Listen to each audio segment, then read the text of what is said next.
रमान. कृष्ण फुगडा कधीच नव्हता मनधरणीचं वागणं होतं. कृष्ण फुगडा कधीच नव्हता मनधरणीचं वागणं होतं. उपासिकांना सल्ला दिला सुमनानं, संसार केला करत बाई रमान. जीवा पारा जपले विमान रमान, संसार केला करत बाई रमान. असत खाणं साधच राहणं, असत खाणं साधच राहणं, कधी कुणाला नवून बाण, कधी कुणाला नवून बाण. गरीबी पदरी तरी मन भरलं धनानं, संसार केला करत बाई रमान. जीवा पारा जपले विमान रमान, संसार केला करत बाई रमान. पतिरायाने शिक्षण घ्यावे, खूप शिकावे, डॉक्टर व्हावे. पतिरायाने शिक्षण घ्यावे, खूप शिकावे, डॉक्टर व्हावे. आस मनी ठेवली मोठ्यापणानं, संसार केला करत बाई रमान.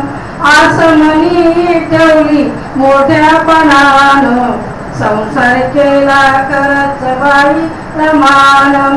जीवा पारा जपले विमान. संपला व ॲट्रॉसिटीचं जे आज लेक्चर आहे हे एल्वेशन मिळते असे मी त्याला विनंती करतो.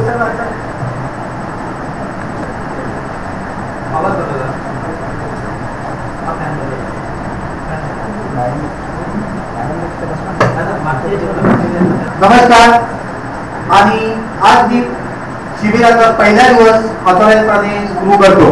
इथे जमलेल्या सर्व लोकांना मी पुन्हा एकदा विनंती करतो की आजचं जे शिबिर आहे अनुसूचित जाती जमाती कायद्याविषयी हे दोन्ही शैक्षणिक शिबिर आहे. ह्याच्यामध्ये फक्त अनुसूचित जाती जमातीच्या लोकांसाठी आहे असं नाही, जे नाही आहेत त्यांच्यासाठी देखील आहे. तर माझी विनंती आहे की इथे बसलेल्यांपैकी कोणीही अनुसूचित जाती जमातीची जर व्यक्ती नसेल तर त्यांनी प्लीज उभं राहावं आणि येऊन आमच्या पहिल्या खुर्चीमध्ये बसावं. कोणी आहे का असं तिथे अनुसूचित जाती जमातीमध्ये नाही आहेत?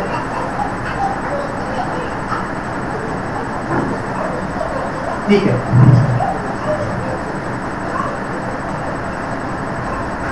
शिबिराची सुरुवात करताना मी तुम्हाला थोडक्यात सांगतो की हे शिबिर पूर्ण 5 दिवस चालणार आहे आणि 5 दिवसामधला पहिला दिवस आजचा जो आहे तो आपण सुरू करतोय. पण पूर्ण 5 दिवसात काय काय होणार आहे हे मी थोडक्यात तुम्हाला पहिल्यांदा सांगतो. जो पहिला दिवस आहे, पहिल्या दिवसामध्ये आज आपण दादा थोडा वेळ थांब. तर आजचा जो पहिला दिवस आहे त्या पहिल्या दिवसामध्ये आपण एक्झॅक्टली क्रिमिनल कोर्ट कसं चालतं, पोलीस स्टेशन बद्दल जी माहिती आहे, पोलीस स्टेशन मध्ये इन्क्वायऱ्या कशा होतात, पोलीस स्टेशन मध्ये FIR कसा होतो, एन्क्वायरी कशा होतात, पोलीस स्टेशन मध्ये इन्व्हेस्टिगेशन कसं होतं हे सर्व बघणार आहोत.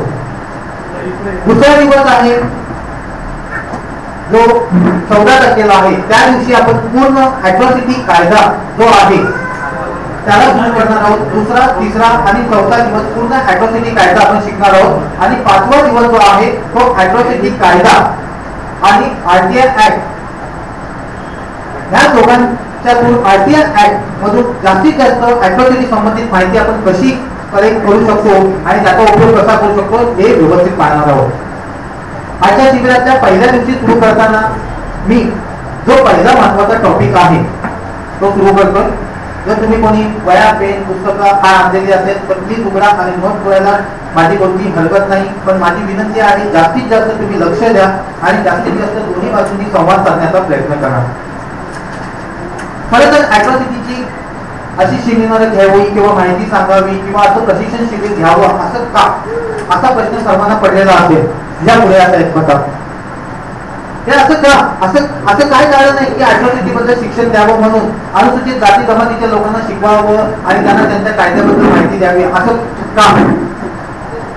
सगळ्यांच्या मनामध्ये प्रश्न पडलेला असेल. माझी विनंती आहे जर असा कोणाला प्रश्न पडलेला असेल तर प्लीज त्यांनी उभं राहून मला विचारू शकतात असं का, आणि त्याचं उत्तर देखील तीच लोक देऊ शकतात की असं का, असं काय आहे. की अॅट्रॉसिटी बद्दल माहिती देणं खूप गरजेचं झालेलं आहे आज. काय नवीन नाही. अॅट्रॉसिटी बद्दल असं कोणाला माहिती नाही असं इथे कोणीही नसेल, पण तरी देखील मी विनंती की सर्वांना अॅट्रॉसिटी बद्दल जी काय माहिती आहे ती आपण थोडक्यात शेअर करूया. तर मी कासारे साहेबांना पहिल्यांदा विनंती करतो, कासारे साहेब 2 मिनिटं उभे राहून थोडक्यात मला जरा तुम्हाला जी काय माहिती अॅट्रॉसिटी संबंधित ती तुम्ही सांगा.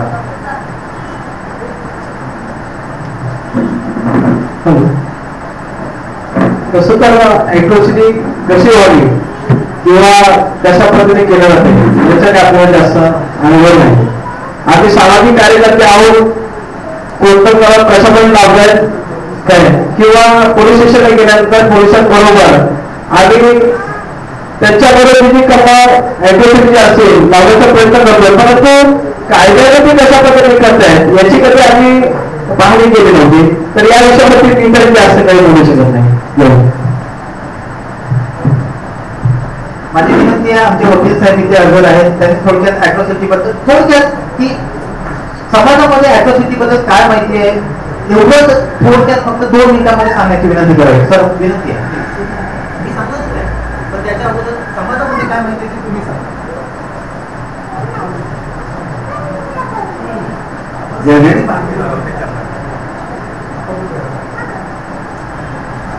अॅट्रॉसिटी बद्दल आपल्याला जी माहिती आहे त्याबद्दल आता साहेब आपल्याला पुढे सांगणार असेल, तर त्याच्या आधी थोडंसं सांगू शकतो. हा जो कायदा आहे हा स्पेसिफिकली कोणासाठी बनवलेला आहे. स्पेसिफिकली जे बहुजन आहे SC SC ST जे आहे समाज आहे त्याच्यासाठीच बनवलेला आहे. त्याच्यामध्ये ज्या व्यक्तीवरती हा अन्याय होतो तो कोणत्या पद्धतीने होतो त्याच्याबद्दल कायद्यामध्ये जे कलम दिलेले आहेत त्या कलमाचा साहेब विश्लेषण करतीलच, तुम्हाला सांगतील कशा पद्धतीने कोणता कलम कोणत्या ठिकाणी लागला जातो. पोलीस स्टेशनला कशा पद्धतीने तुमच्या विरोधात जे गुन्हे झालेले आहेत ते अॅट्रॉसिटीच्या कायद्याच्या अंतर्गत कसे येतात ते साहेब तुम्हाला सांगतील. आपल्याला कायद्याची माहिती असते कधी कधी, पण आपण ती इम्प्लिमेंट करू शकत नाही कारण की आपण त्या कायद्याच्या अंतर्गत वावरत नसतो. कधी कधी आपल्याला वाटतं काही कायद्यामध्ये येतं की नाही, म्हणजे अॅट्रॉसिटी कायद्यामध्ये, पण त्या गोष्टी असतात त्या कायद्याच्या अंतर्गत असतात ज्या तुमच्या समाजाच्या पर्टिक्युलर समाजाच्या विरोधात जो गुन्हा घडलेला असतो त्या गुन्ह्याच्या संदर्भात हा अॅट्रॉसिटी कायदा कसा इम्प्लिमेंट होतो त्या संदर्भात आपल्याला साहेब पुढे माहिती देतील. आपल्याकडे मला असं वाटतं की आपल्याकडे नॉलेज आपण बोलतो मला खूप आहे, पण आपल्याला आपण तीच गोष्ट आपल्याला आठवतं की आपल्याला खूप नॉलेज असतं, पण आपल्याला ते चुकीचाच भ्रम असतो का मला सगळं नॉलेज असतं. त्यामुळे आपण जास्तीत जास्त प्रयत्न केला पाहिजे तर आपल्याला नॉलेज जरी किती असलं तरी कायद्याच्या गोष्टीमध्ये त्याचा वापर कशा पद्धतीने केला जातो आणि त्या कायद्याचा अभ्यास करणारा सांगू शकतो किंवा एखादा वकील किंवा जाणकार गोष्टी सांगू शकतो. तर मी पुढच्या साहेबांना सांगेल का ह्या कायद्याची व्यवस्थित इतर जे उपस्थित आपले बंधुजन आहेत किंवा भगिनीजन आहेत त्यांना सविस्तर माहिती दिली आणि ते देतील तुम्हाला पूर्ण खात्री आहे. आणि त्यासाठीच त्यांना इथं निमंत्रित केलेलं आहे. तरी मी पुढचं जे काही आहे ते साहेबांना सांगतो का त्यांनी आम्हाला मार्गदर्शन करायचं. धन्यवाद साहेब.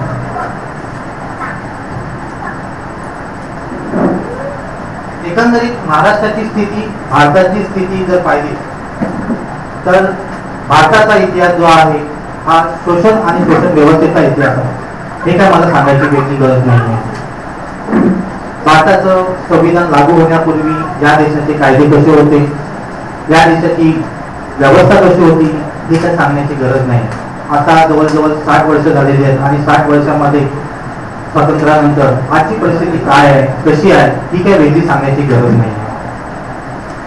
यात आहे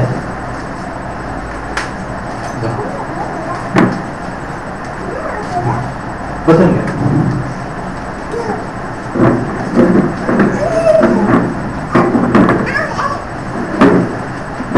मी इथे उपस्थित असलेल्या सर्व लोकांपैकी जर कोणाला माहिती असेल की त्यांनी कधी अॅट्रॉसिटीच्या कोणत्या केसवरती काम केलेलं असेल तर त्याबद्दल थोडक्यात त्यांचं सांगावं. कोणी अॅट्रॉसिटीच्या कोणत्या केसवरती काम केलेल्यापैकी कोणी ते उपस्थित आहे का?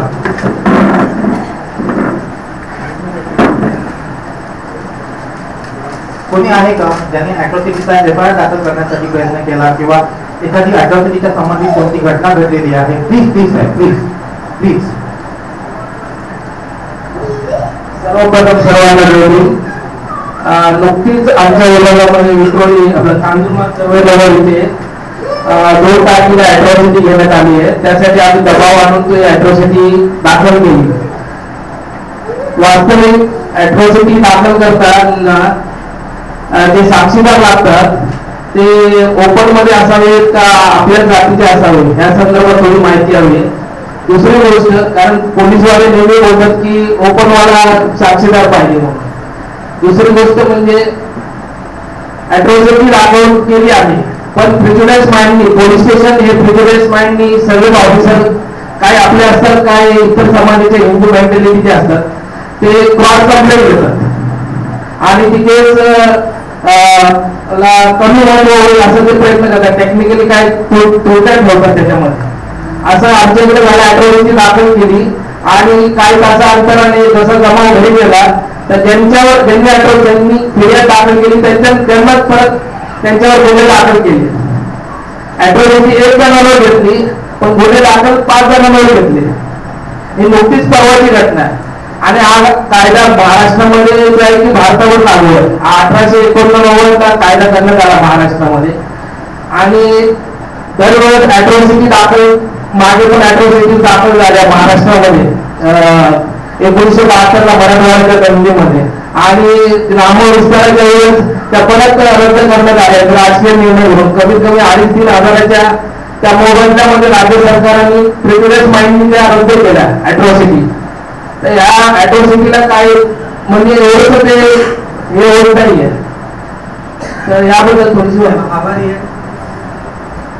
आभारी आहे साहेब आणि थँक्यू व्हेरी मच की मी सांगणं एखादी परिस्थिती आणि तुमच्यापैकी कोणी सांगणं परिस्थिती ह्याच्यामध्ये जमीन आसमानाचा फरक असतो. तुमच्यापैकी आता एका साहेबांनी सांगितलेलं आहे इथे की अॅट्रॉसिटी दाखल करताना आम्हाला नेहमी मोर्चे काढावे लागतात, नेहमी आम्हाला आंदोलन करावे लागतात. आमच्या 10-15 लोकांना घेऊन जावं लागतं, 50 साहेबांची फोन करावे लागतात, त्यांच्या हातपाया पडावं लागतं आणि पोलीस स्टेशनला जाऊन ते पोलीस स्टेशन द्वारे त्यांच्या डोक्यामध्ये पहिल्यापासून काय करतात ठेवतात की ह्या केसमध्ये दाखल करून घ्यायची नाही किंवा ह्यांना फिरवायचं किंवा ह्यांच्या विरुद्ध पण केस दाखल करून घ्यायची क्रॉस केस आणि ह्या सगळ्या गोष्टी होतात. यापुढे एवढंच नाही तर ज्यांनी अॅट्रॉसिटी दाखल केले त्यांच्यावरती चॅप्टर केसेस दाखल केले जातात, त्यांना रोज बोलवलं जातं, त्यांना बहिष्कृत केलं जातं आणि बहिष्कृत केल्यानंतर देखील त्यांना तेवढ्यावरती थांबवलं जात नाही बहिष्कृत करून, तर त्यांना सतवलं जातं, त्यांना पैशाला यांना त्रास दिला जातो आणि अशा अवस्थेमध्ये हे सगळे विटनेस त्यांना सगळ्यांना धमकवलं जातं आणि धमकवल्यानंतर काय केलं जातं केस तर दाखल करून घेत नाही, वरून त्रास देतात. चुकून जर केस दाखल करून घेतली तरी पण समाजामध्ये म्हटलं जातं की या खोट्या केसेस दाखल करतात. समाजाला जो काय अॅट्रॉसिटी ऍक्ट पास झालेला आहे त्या अॅट्रॉसिटी ऍक्टचा गैरफायदा घेतात आणि गैरफायदा घेऊन काय करतात तर समाजाची बदनामी होते, आपली पण लोक ओरडतात, त्यांची पण लोक ओरडतात, पैसे घेतात, हे करतात, ते करतात, असे काही अपप्रचार करतात आणि अपप्रचार करून पुढे काय होतं केसचा निकाल देखील कधीतरी आपल्या बाजूने लागत नाही आणि कधीतरी आपल्या बाजूने लागतो आणि त्याचं प्रमाण महाराष्ट्रामध्ये फक्त 2% आहे आपल्या बाजूने प्रमाण लागण्याचं. तर मी पुन्हा एकदा काय सांगतो, सन 2007 मध्ये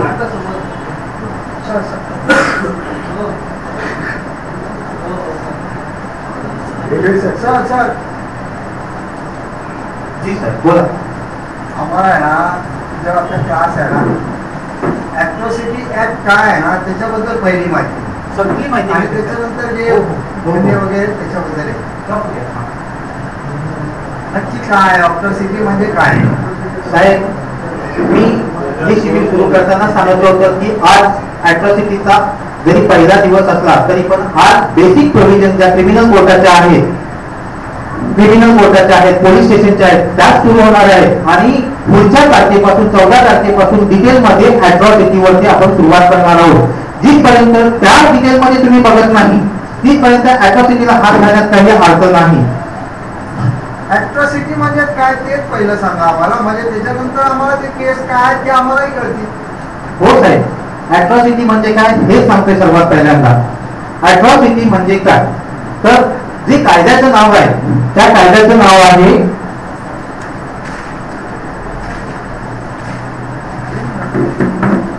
अनुसूचित जाती व अनुसूचित जमाती अत्याचार प्रतिबंध अधिनियम.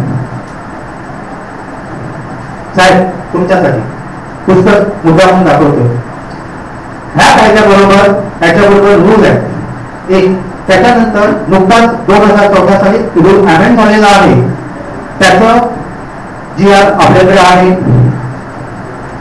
या कायद्याप्रमाणे सेक्शन 3 मध्ये एक, त्याच्यामध्ये 15 सब सेक्शन आहेत आणि दुसरं 2 ज्याच्यामध्ये ऍट्रॉसिटी जो प्रकार आहे, कोणते कोणते गुन्हे हे ऍट्रॉसिटी कायद्यामध्ये येतात, त्या कायद्यामध्ये येतात ते डिटेलमध्ये आलेले आहे. आणि हे सगळं आपण दुसऱ्या सेमिनार पासून 4थ्या सेमिनार पर्यंत डिटेलमध्ये बघणार आहोत.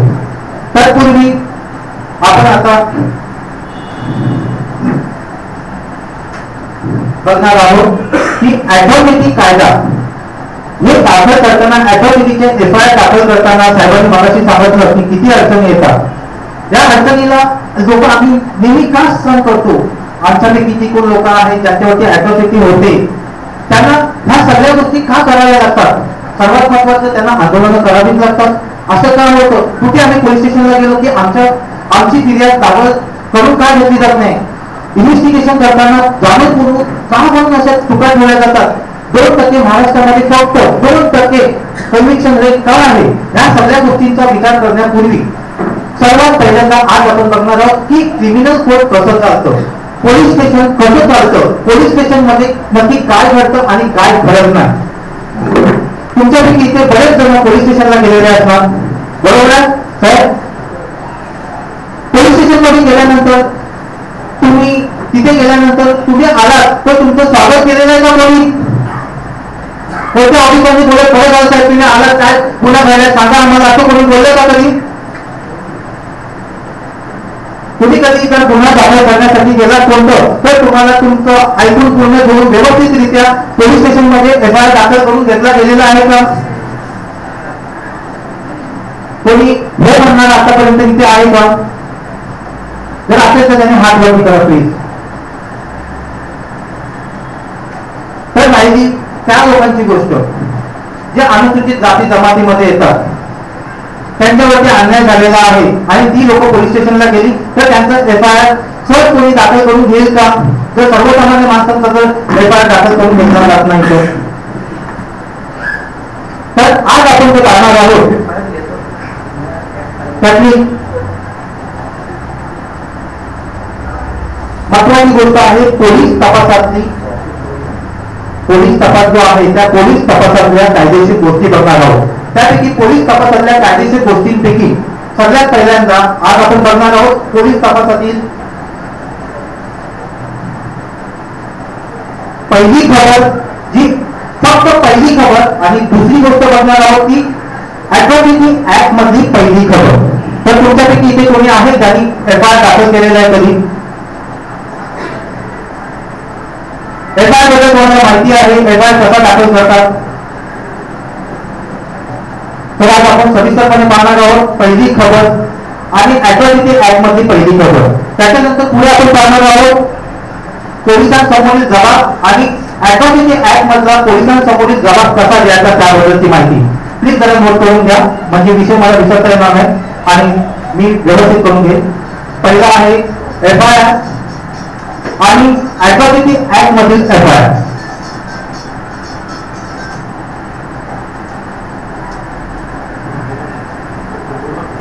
दुसरा आहे जबाब आणि ऍट्रॉसिटी ऍक्ट मधील जबाब.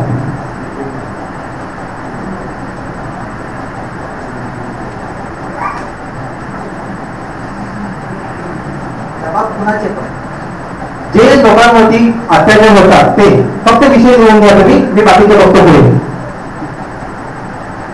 तर आजचे हे दोन महत्वाचे जे विषय आहेत हे विषय तुम्हाला जिथपर्यंत कळत नाही तिथपर्यंत ऍट्रॉसिटीला हात घालताना म्हणजे ह्याचा बेसिक अभ्यास करणं खूप गरजेचं आहे. तर आता आपण सुरू करूया फक्त FIR आणि त्याच्यानंतर आपण बघूया अॅट्रॉसिटी ऍक्ट मधला FIR. FIR म्हणजे काय? तर पहिली खबर सगळ्यांना माहिती आहे, बरोबर? FIR म्हणजे पहिली खबर सर्वांना माहिती आहे, बरोबर? भारतीय दंड संहिता म्हणजे CRPC प्रमाणे 154 सेक्शन खाली FIR दाखल केला जातो. FIR दाखल करण्याचा अधिकार कोणाला आहे? लिहून घ्यायचं नाही, तुम्हाला ऐकून घ्या. म्हणून मी माईक वापरत नाही, कारण माईक वापरताना कम्युनिकेशन दोन्ही साईडने होत नाही व्यवस्थित. आता बघा, तुमची इच्छा असो नसो काही असो, पण एखादा गुन्हा घडला तर तो गुन्ह्याचं तुम्हाला पोलीस स्टेशनला जाऊन खबर देणं गरजेचं आहे. मग तो गुन्हा तुमच्याशी संबंधित असो किंवा नसो, बरोबर आहे?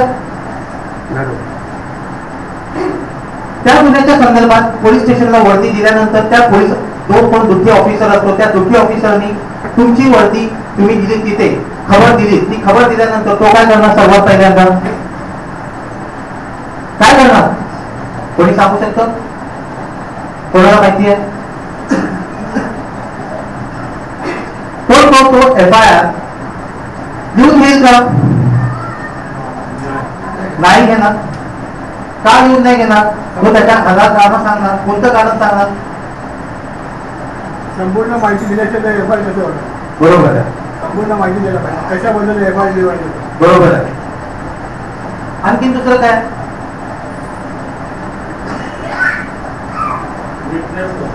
विटनेस पाहिजे. आणखीन काय? आणखीन काय? पहिल्यांदा माहिती ऐकून घेतली पाहिजे, ते त्याचं कर्तव्य आहे. त्याच्यानंतर विटनेस पाहिजे, बरोबर आहे. त्याचं तुमचं सर्व म्हणणं माझं बरोबर आहे. आता पुढे विटनेस पण आहे, माहिती पण ऐकून घेतली आणि माहिती ऐकून घेतल्यानंतर FIR कोणत्या केसेस मध्ये लिहिला जातो की सगळ्याचा जो गुन्हा आहे तो दखलपात्र आहे की अदखलपात्र आहे. जर दखलपात्र गुन्हा असेल तर FIR म्हणून येणार आणि जर अदखलपात्र गुन्हा असेल तर NC लिहून येणार, बरोबर आहे? NC म्हणजे अदखलपात्र गुन्हा, नॉन कॉग्निझेबल ऑफेन्स, आणि FIR म्हणजे फर्स्ट इन्फॉर्मेशन रिपोर्ट, पहिली खबर, बरोबर आहे? आता हे सगळं कुठून भेटणार आपल्याला की हा जो गुन्हा आहे हा NC स्वरूपाचा आहे की FIR स्वरूपाचा आहे, दखलपात्र आहे की अदखलपात्र आहे, हे कसं काय समजणार? गुन्ह्यावर अवलंबून असतं. गुन्हा कोणत्या पद्धतीने हे गुन्ह्यावर अवलंबून आहे. पण भारतीय दंड संविधान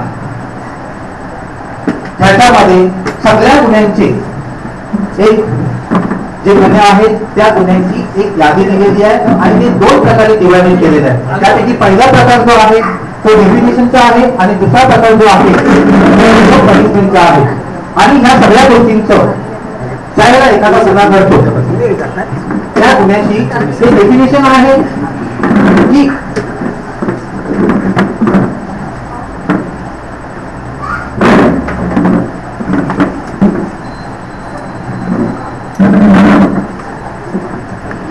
दोन प्रकारचं असतं. पुन्हा एकदा घेतो. पहिलं NC स्वरूपाचं आहे आणि दुसरं FIR स्वरूपाचं आहे. आता हे NC कशामध्ये घेतात आणि FIR कशामध्ये घेतात हे पाहणं आपल्याला सगळ्यात महत्त्वाचं आहे. जे पुस्तक आहे इंडियन पिनल कोड, भारतीय दंड संहिता, त्या दंड संहितेमध्ये एक शेड्यूल आहे. त्या शेड्यूल मध्ये सगळ्या गोष्टी कव्हर केलेल्या आहेत. त्या शेड्यूल मध्ये कोणते गुन्हे हे दखलपात्र आहेत आणि कोणते गुन्हे अदखलपात्र आहेत त्याप्रमाणे इथे FIR घ्यायचा की NC घ्यायची हे पोलीस ठरवतात. ते गुन्ह्याच्या स्वरूपावरती आहे. एखादा गुन्हा हा जर स्वरूपामध्ये त्याच्यामध्ये शिक्षेमध्ये त्याची क्षमता एखादी कमी असेल, म्हणजे फक्त शिव्या दिल्या तर तो गुन्हा हा कसा होणार? तर 504 506 प्रमाणे होणार. तर भारतीय दंड संहिता प्रमाणे हा गुन्हा 504 506 प्रमाणे पाहिला तर हा NC स्वरूपाचा आहे. आणि NC स्वरूपाचा का आहे? कारण ह्याच्यामध्ये शिक्षेचं प्रमाण हे कमी आहे. याची जी सती आहेत कोचलेल्या ज्या आहेत त्या कोचलेल्या सती देखील कमी स्वरूपाच्या आहेत. म्हणून हा गुन्हा जो आहे हा एनसी स्वरूपाचा आहे. दुसऱ्याकडे कसं पाहिलं तर एखाद्या माणसाने काय केलेलं आहे तर मोठ्या बांबूने मारलेलं आहे, त्याचा हाड फ्रॅक्चर झालेला आहे. हाड फ्रॅक्चर झालेला आहे तर हा जो गुन्हा आहे हा गुन्ह्याची जर स्थिती पाहिली आपण त्याच्या स्थिती कशा आहेत तर जास्त आहे, इजा झालेली आहे, रक्त आलेला आहे, फ्रॅक्चर झालेला आहे, तर हा जो गुन्हा आहे हा दखलपात्र स्वरूपाचा आहे. तर सर्वात पहिल्यांदा दखलपात्र स्वरूपाचे जे मोठे गुन्हे आहेत ते मोठे गुन्हे म्हणजे ज्याच्यामध्ये शिक्षा 3 वर्षापेक्षा जास्त आहे हे दखलपात्र स्वरूपाचे गुन्हे त्यांचे एफआयआर बनतात. आणि ज्याच्यामध्ये शिक्षा कमी आहे त्या गुन्ह्यांमध्ये एनसीआर बनतात. सर्वसामान्य माणसांसाठी हे शिबिर आहे, त्यामुळे सर्वसामान्य माणसांच्या पद्धतीने मी देखील तसंच बोलते. टेक्निकली त्याच्यामध्ये काही कसे गुन्हे आहेत 494 दुसरा व्यवहार करणं, त्याच्यामध्ये देखील एनसी मध्ये नंतर केस दाखल करावी लागते. 7 वर्षाची शिक्षा आहे पण आधी एनसी मध्ये नंतर केस दाखल करावी लागते. पण एफआयआर दाखल करताना आम्ही तो गुन्हा दखलपात्र आहे की नाही ह्याची खात्री केली पाहिजे. त्या गुन्ह्याचं स्वरूप कसं आहे ह्याची खात्री केली पाहिजे आणि त्या गुन्ह्यामध्ये आपली शिक्षा किती प्रमाणात आहे त्याची खात्री केली पाहिजे. आणि हे काम कोणाचं आहे तर सर्वात पहिल्यांदा तो गुन्हा घडल्यानंतर ज्या कोणाला लागलेला आहे त्याच्या सती पोहोचलेल्या त्याच्यानंतर तो ताबडतोब पोलीस स्टेशनला गेला पाहिजे. पोलीस स्टेशनला गेल्यानंतर त्यांनी पोलीस स्टेशनला सांगितल्यानंतर पोलीस ऑफिसर त्याचं सगळं ऐकून घेतो साहेब. ऐकून घेतल्यानंतर तो गुन्हा एफआयआर मध्ये बसवायचा की एनसी मध्ये बसवायचा ते ठरवतो. एनसी मध्ये बसवायचा असेल तो एनसी पाडतो, एनसी पाडून तुमच्या हातात देतो आणि बोलतो जा. तुम्ही म्हणता अरे काय मी पोलीस स्टेशनला गेलो काहीच केलं नाही, या लोकांनी फक्त एनसी कागद फाडून दिला आणि माझ्याकडे सांगितलं पण त्या कागदाच्या खाली लिहिलेलं असतं की तुम्ही वकिलांकडे जा आणि योग्य कोर्टामध्ये दाब मागा. आपण ते वाचतच नाही. नंतर ते छोटासा जो गुन्हा असतो तो म्हणतो अरे मी मारलं हे केलं ते केलं आणि काहीच केलं नाही पण आम्ही कायदेशीर कारवाई पुढे केली नाही. त्याची पुढची कारवाई काय होते ते थोड्या वेळाने मी सांगतो. त्याच्यानंतर पहिल्यांदा एफआयआर मध्ये येतो. आता एफआयआर दाखल करायला गेलो, दाखल केल्यानंतर तो म्हणतो तिथे एफआयआर दाखल करायला गेल्यानंतर पोलीस ऑफिसर म्हणतो आज साहेब सुट्टीवर गेले तुम्ही काय उद्या या. साहेब सुट्टीवर गेले उद्या या. आज काय हे नाही इकडे काय चालणार नाही तुमचं तुम्ही देखील मागवलं आहे त्यांना तर तुम्हाला देखील तुमच्या विरुद्ध केस देतो. त्याच्यानंतर तो पुढे होतो की हे काय असं काय नसतं जा निघा निघा. त्याच्यानंतर आणखी सर्वात महत्वाचं की तुला कोर्टात टाकू का, तुला जेलमध्ये टाकू का, तू काय शाळा समजतो का, तू त्याच्याबद्दल बोलतो तुला काय वाटतं तो. तर अशा बऱ्याचशा अडचणी येतात एफआयआर दाखल करताना. आणि येते शेवटी मग सर्वसामान्य माणूस काय म्हणतो कायद्याचा आज्ञा हा बँक कसा चालतोय आम्हाला काही घेणं देणं नाही पण आमच्या इथे बिघडला ते रिपेअर करणाऱ्याकडे दिला की तो रिपेअर करून आणतो त्याचे 200-400 रुपये होतात ते दिले जातात. पण कायदा कसा करतो हे प्रत्येकाला जाणून घेणं गरजेचं आहे की माझ्यावरती हा अन्याय झालेला आहे, ह्याप्रमाणे असं झालेलं आहे, अशाप्रमाणे असं झालेलं आहे आणि अशाप्रमाणे मी इथे पोलीस स्टेशनला आलेलं आहे, माझं कर्तव्य आहे मला एफआयआर रजिस्टर करून घ्यायचा आहे आणि तुला तो घेतला पाहिजे हे हक्काने कधी सांगणार ज्या वेळेला तुम्हाला माहिती असेल तेव्हा. मी आतापर्यंत विचारतो की तुम्ही जर एफआयआर दाखल करण्यासाठी गेलात आणि एफआयआर दाखल करून घेतला नाही पोलिसांनी तर तरी तुम्ही पोलिसांना सांगा की मी तुमच्या विरुद्ध केस करेन. कोणी म्हटलेलं आहे आतापर्यंत इथे. पण जर पोलिसांनी केस दाखल करून घेतली नाही आणि योग्य कारण दिलं नाही तर पोलीस ऑफिसरवरती केस दाखल करता येते.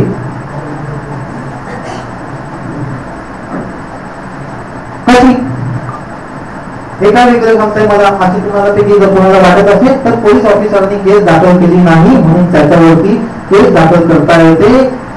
जर त्यांनी केस दाखल करून पण घेतली तर ती केस दाखल करून घेतल्यानंतर त्या केसमध्ये त्यांनी काहीतरी चुकीचं वर्णन दिलं जे तुम्ही सांगितलेलं आहे साहेब मराठी म्हटल्याप्रमाणे तर तसं तुम्ही सांगितलेलं आहे तसं लिहून न घेतलं काहीतरी वेगळं लिहून घेतलं आणि त्याच्या सर्दी कमी केल्या आणि आरोप दिला त्याच्यातून म्हणजे सुटण्यास मोका मिळाला आणि फिर्याद दिला त्याच्या शेवटी पोहोचल्या तरी देखील पोलिसांवरती केस दाखल करता येते. आता कशी करता येते हे शिकण्यासाठी आपण इथे आलेलो आहोत. मला ती कोणीतरी सांगितलं की वेगळ्या जातीचे पाहिजेत ऍडव्होकेसीच्या ऍक्ट मध्ये. तर विटनेस किंवा साक्षीदार हे वेगळ्या जातीचे पाहिजे असं काही प्रोव्हिजन नाहीये. आंधळा असला, मुला असला, भैरा असला, पांगा असला, पण तो त्या घटनेशी कुठेतरी संबंधित आहे, तो साक्षीदार. पण हे आम्हाला माहिती पाहिजे आणि ही माहिती असेल तर हे सगळं शिकण्यासाठी इथे आपण आलेलो आहोत. तर साधारण एफआयआर लिहिताना एवढ्या सगळ्या त्रास होतो, पण अॅट्रॉसिटीचा एफआयआर लिहिताना काय त्रास होतो याबद्दल मी थोडक्यात तुम्हाला सांगतो. संपूर्ण भारतभरामध्ये फक्त 10% केसेस नोटीस मध्ये येतात, म्हणजे तुमच्या माझ्या आपल्या सगळ्यांच्या समोर सांगितल्या जातात अॅट्रॉसिटीच्या बाबतीत. 90% केसेसला त्यांना नाव नाही, गाव नाही, काय नाही आणि त्यांना विचारणारं देखील कोणी नाही. फक्त 10% केसेस, त्या 10% पैकी फक्त 2% ह्या केसेस शेवटच्या कन्व्हिक्शन पर्यंत येतात आणि बाकीचे सगळे आरोपी सुटतात.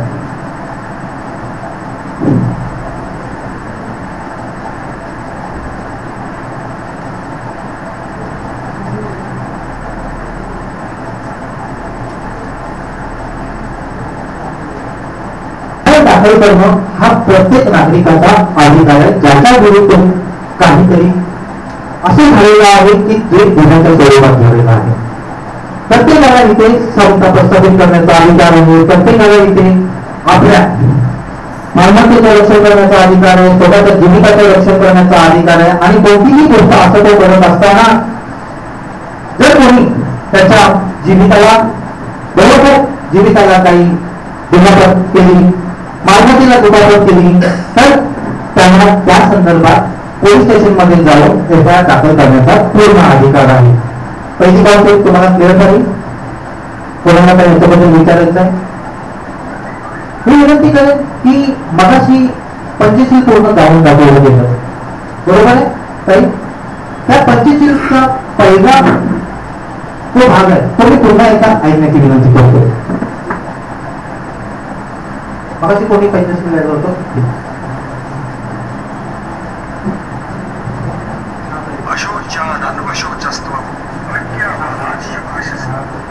पानाती पाता निरवनी शिखापदक समान्य.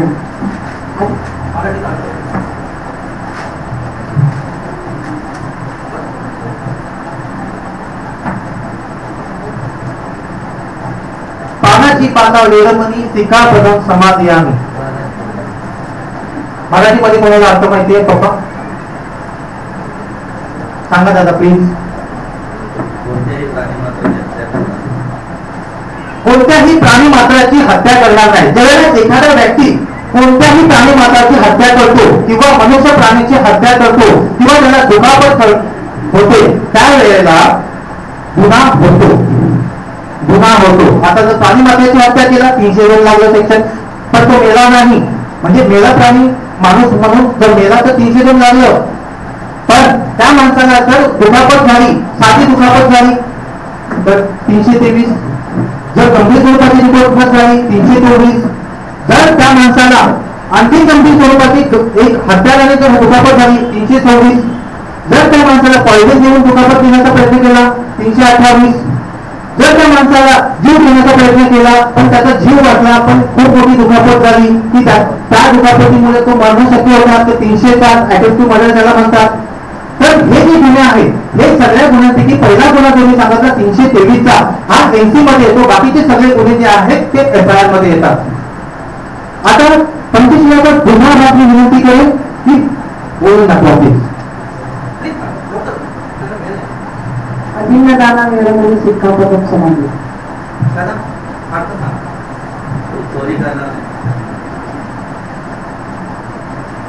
मी चोरी करण्यापासून अलिप्त राहण्याची प्रतिज्ञा करतो. मी चोरी करणार नाही. चोरी करणार नाही म्हणजे कोणतं सेक्शन आलं? आता चोरी झाली तर सर्वप्रथम पहिल्यांदा 380, 391, 392 ज्याला दरोडा म्हणतात. रात्री हवेमध्ये जो रस्ता आहे तिथे रात्रीच्या वेळेला जाऊन चोरी बंदूक हातावर ठेवणं, चाकू दाखवणं, चोरी करणं हे सर्व काय झालं. त्याच्यामध्ये चोरी, गबरी चोरी, दरोडा याच्यामध्ये येतो. तर अशा प्रकारचं 25 दुसरं म्हणणं जे आहे त्याप्रमाणे जर अशा माणसांनी गुन्हा घडला तर भारतीय दंड संविधानाप्रमाणे हे गुन्हे होतात.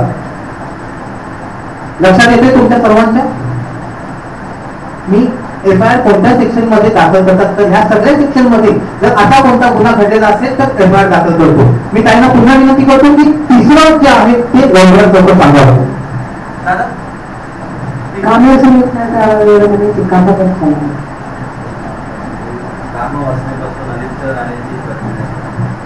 मी कामवासनेपासून आयुक्त राहण्याची प्रतिज्ञा करतो. कामवासनेपासून आयुक्त राहण्याची प्रतिज्ञा करतो. भारताचं दंड संविधान जे आहे त्याच्यापैकी 376 बलात्काराच्या केसेस, त्याच्यानंतर 354 ABCDE विनयभंगाच्या केसेस, त्याच्यानंतर 509 कलम विनयभंगाचंच आहे ते पण 1 वर्षाची शिक्षा.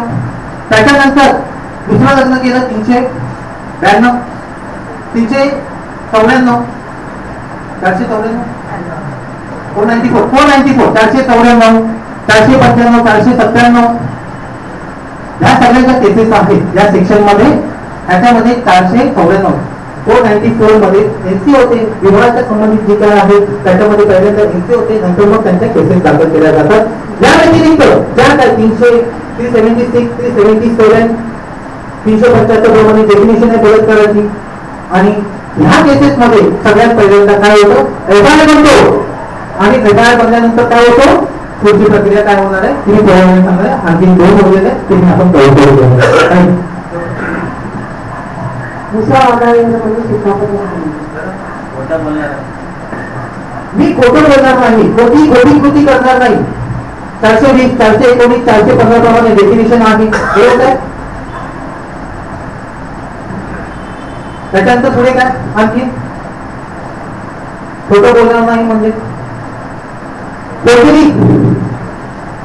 डॉक्युमेंट खोटं बनवणं, कोणी साक्ष लिहिणं 494 195 196 193 192 या केसेस मध्ये कोर्टाच्या समोर खोटी साक्ष देणं, खोटा जबाब देऊन देणं, खोटा जबाब खरा म्हणून वापरणं, या सगळ्या गोष्टी ज्या आहेत.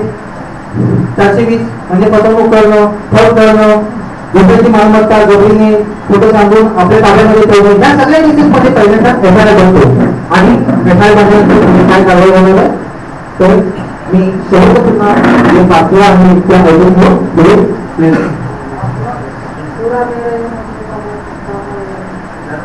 दारू पिणार नाही. चुना मेले म्हणजे प्रमाद ठाणा वेरमणी शिक्कापदम समाधी. आम्ही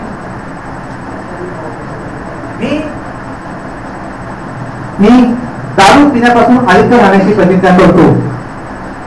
आता दारू पिण्यापासून आयुक्त राहण्याची प्रतिज्ञा करतो म्हटलं, दारू पिणं देखील गुन्हा आहे. बॉम्बे पोलीस ऍक्ट प्रमाणे 63 सेक्शन प्रमाणे जर दारू पिताना तुम्ही मिळाला, दारूचा व्यापार करताना मिळाला किंवा दारूशी संबंधित कोणतीही गोष्ट तुम्ही करताना मिळाला, दारूच्या अंमलाखाली जर तुम्ही रात्रीचे फिरताना मिळाला तर काय होतो, गुन्हा होतो. आणि ह्याच्यामध्ये देखील पहिल्यांदा एफआयआर बनतो. आणि एफआयआर बनल्यानंतर काय होतं, पुढचं इन्व्हेस्टिगेशन सुरू होतं.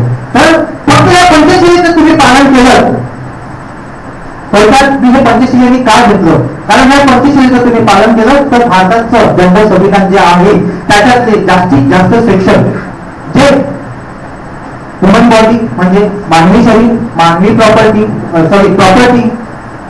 म्हणजे मालमत्ता, आणि ह्या व्यतिरिक्त ज्या स्त्रियांच्या संबंधित आहेत, स्त्रियांच्या संबंधित जे काही कायदे आहेत त्यापासून तुम्हाला आयुक्त राहण्यासाठी एवढं पंचशिलेचं पालन जरी केलं तरी पण भारतीय दंड संविधानाप्रमाणे ज्या गोष्टी एफआयआर होतात त्या ह्याच्यामध्ये कव्हर केले जातात. सगळ्यांच्या लक्षात आला.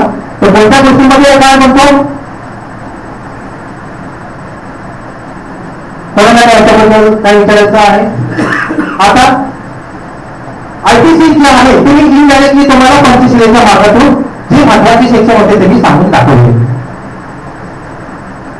पूर्ण आयपीसी त्याच्यामध्ये आता राहिलेला पार्ट आहे 155 काउंटर फिटिंग म्हणजे खोटी नाणी बनवणं, ते देखील खोट्यामध्ये येतं. 156 157 जे काय आहे त्याच्यामध्ये 156 157 जे काय आहे त्याच्यामध्ये पुढे काय येतं, तर खोट्या नाण्यांचा खरं म्हणून वापर करणं, हे करणं ते करणं, ते सगळं काय येतं ते संपूर्ण. त्याच्यानंतर त्याच्या आधी जे आहे त्याच्यामधल्या 54 प्रमाणे पर्यंत डेफिनेशनच आहे. त्याच्यानंतर सेल्फ डिफेन्स आहे, आणि या व्यतिरिक्त त्याच्या पुढे जे काय आहे ते म्हणजे देशाच्या संबंधित जे काय अपराध आहेत ते आहेत. तर देशाच्या संबंधी गुन्हेगारी वृत्ती असणं हा देखील एक अपराध आहे. पंचशिलेमध्ये ह्या गोष्टीला काय मिळतं नाही मला माहिती नाही, पण एक महत्वाची गोष्ट आहे की बघण्याचा दृष्टिकोन संपूर्ण जगाचा एकच होता म्हणून एकाकडे ही गोष्ट वगळली गेलेली आहे. संपूर्ण जग एक देश असाच उद्देश असावा आणि एवढी मोठी तथागतांची म्हणजे विचारसरणी. तर मी जे काय आता शिक्षण तुम्हाला सांगितलंय 5 पंचशिलेतून जवळजवळ 300 सेक्शन कव्हर होतात आणि ह्या 300 सेक्शनला घेऊन FIR बनतो. काय बनतो? FIR. आता हा जो FIR आहे हा FIR अशा संबंधित कोणताही गुन्हा घडला आणि जो कोणी हा गुन्हा पाहिलेला करताना किंवा ज्याने कोणी या अशा प्रकारची त्याला आपण असं म्हणू की तो फिर्यादी आहे त्याच्या विरुद्ध घडलेला आहे असा कोणताही व्यक्ती पोलीस स्टेशन मध्ये गेला तर त्याला 154 प्रमाणे FIR दाखल करता येतो. FIR हा पोलीस ऑफिसरने दिला पाहिजे अशी काही घटना नाहीये. तो तुम्हाला देखील लिहिता येईल, तुम्ही देखील लिहिण्याचा तुम्हाला देखील लिहिण्याचा पूर्ण अधिकार आहे. पण तुम्ही लिहिताना तो FIR मध्ये अतिशयोक्ती असू शकते, आणखी काय तिकडचा असेल मंत्र्याला ते मी सोडू शकतो म्हणून तिथला जो ठाणा अंमलदार आहे तो FIR लिहू शकतो. ठाणा अंमलदाराने तुम्ही तो तिथे गेला आणि एखाद्या गुन्ह्याची ओळखी दिली, एखाद्या गुन्हा जो झालेला आहे त्याच्याबद्दल सांगायचं. जो आरोपी आहे तो जरी गेला की मी खून केला आणि मी तरी गेलो आणि मी जरी त्याला सांगितलं की आता मी खून करून आलेला आहे तरी आरोपीचा देखील गुन्हा FIR दाखल करून घेणं त्याला बंधनकारक आहे. पण जर तो नाकारत असेल तर त्यांनी योग्य कारण दिलं पाहिजे. काय दिलं पाहिजे? काय दिलं पाहिजे? योग्य कारण दिलं पाहिजे. पण त्यांनी योग्य कारण दिल्यानंतर त्याला FIR न घेण्याचं समोरचा जो कोण FIR नोंद करण्यासाठी आलेला आहे त्यांनी काय सांगितलं पाहिजे? त्याला ते कारण पटलं पाहिजे. पण जर ते कारण पटलं नाही तर त्यांनी पुढे काय केलं पाहिजे? सर्वात पहिल्यांदा तर 154 कलम 154 प्रमाणे त्याचा कंप्लायन्स केला पाहिजे. काय कंप्लायन्स म्हणजे तुम्हाला सर्वात पहिल्यांदा पोलीस स्टेशनची हॅडमची माहिती पाहिजे. ती कशी? तर सिनियर पोलीस इन्स्पेक्टर, त्याच्यानंतर ACP साहेब, त्याच्यानंतर DCP साहेब, त्याच्यानंतर CP साहेब, असिस्टंट पोलीस पहिल्यांदा senior police inspector, assistant police commissioner, deputy police commissioner, त्याच्यानंतर CP. हे सगळे जे आहे ही हायरार्की म्हणतात त्याला. तर तुम्हाला एक कागद घ्यायचा आहे आणि त्या कागदावरती तुमची कंप्लेंट द्यायची आहे. जो कोण ऑफिसर त्याकडे तुम्ही किती वाजता गेलात, कोणत्या वेळेला गेलात आणि तुम्ही जी हकीकत त्याला सांगितली ती जशीच्या तशी ह्याच्यामध्ये लिहायची आणि सिनियर पोलीस इन्स्पेक्टरला इन्व्हॉल्व मोडला घ्यायची. त्यानंतर ACP, DCP, CP ला जायचं आहे. त्यांच्याकडे देखील ही टॉपिक जोडून त्यांना देखील अर्ज द्यायचा की अशी अशी माझी तक्रार आहे आणि त्या तक्रारीचा न्यायालय ऑफिसरने अशी दखल घेतली नाही. त्याच्यानंतर तुम्हाला 2-4 दिवसामध्ये पोलीस स्टेशन मधून रिप्लाय येईल की न्यायासंदर्भात तुम्ही जी तक्रार लेखी दिलेली आहे त्या लेखी तक्रारीच्या अनुषंगाने येऊन बोलता. ते तुमच्या या तक्रारीला जी तुम्ही लेखी तक्रार दिली आहे त्या लेखी तक्रारीला काय करणार? निकालात करणार. मग ते FIR दाखल देखील किंवा सांगेल की तुमची अशा प्रकारची केस आहे, तुमची त्या प्रकारची केस आहे आणि निकालात काढली म्हणून तुम्हाला पाठवतो. जर तुमचं सॅटिस्फॅक्शन झालं नसेल, साहेब मला तिथे एक साहेब बसले असेल त्यांनी एक प्रश्न विचारला होता.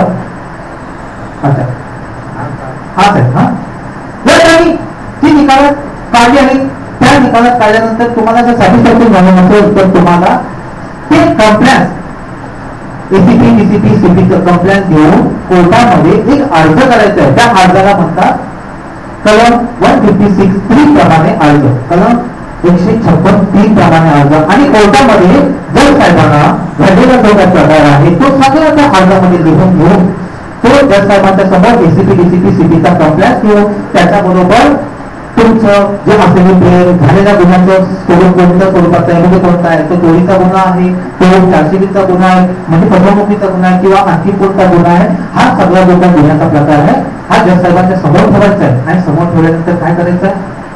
साहेबांकडे 156(3) घ्यायची आहे आणि FIR दाखल करण्यासाठी पुन्हा पोलीस स्टेशन मध्ये जायचं आहे. कोर्टाची ऑर्डर घेऊन काय म्हणतो मी कोर्टाची ऑर्डर घेऊन 156 प्रमाणे काय करायचं, पोलीस स्टेशनला जायचं एफआयआर दाखल करायचं. जर फक्त साहेबांनी एफआयआर दाखल करण्याची ऑर्डर नाही दिली तर ते पिटिशन जे काय कोर्टामध्ये दाखल केलं त्याच्यामध्ये 200 प्रमाणे ऑर्डर होते. 200 प्रमाणे ऑर्डर काय होते तर ते प्रकरण पोलीस स्टेशनला पाठवलं जातं आणि पोलीस स्टेशनला पाठवल्यानंतर त्या प्रकरणामध्ये इन्व्हेस्टिगेशन होतं. जी समोरची पार्टी आहे, जी आरोपी पार्टी किंवा फिर्यादी पार्टी, या दोन्ही पार्टीला बोलवलं जातं, इन्व्हेस्टिगेशन केलं जातं आणि इन्व्हेस्टिगेशन करून त्याचा रिपोर्ट कोर्टामध्ये पाठवला जातो. तर ही झाली एफआयआर प्रमाणेची एफआयआरची हक्क. आता एफआयआर करून बोलण्याचा प्रश्न, कारण मी आता ऍटॉमिकचा एफआयआर प्रमाणे याचा यावरती मी पुढे बोलणार आहे. कोणाला काय प्रश्न, कोणाला कळलं नाही, कारण हे शिबिर आपण शिकण्यासाठी आलो, भाषण देण्यासाठी अजिबात नाही. जर काय कळलं नसेल तर प्लीज सांगा मला, मी पुन्हा एकदा तो पाठ करतो. कोण आहे पाठवा madam?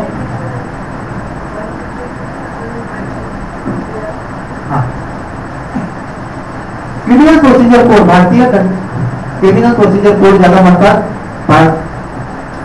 Criminal procedure code Marathi बोला, भारतीय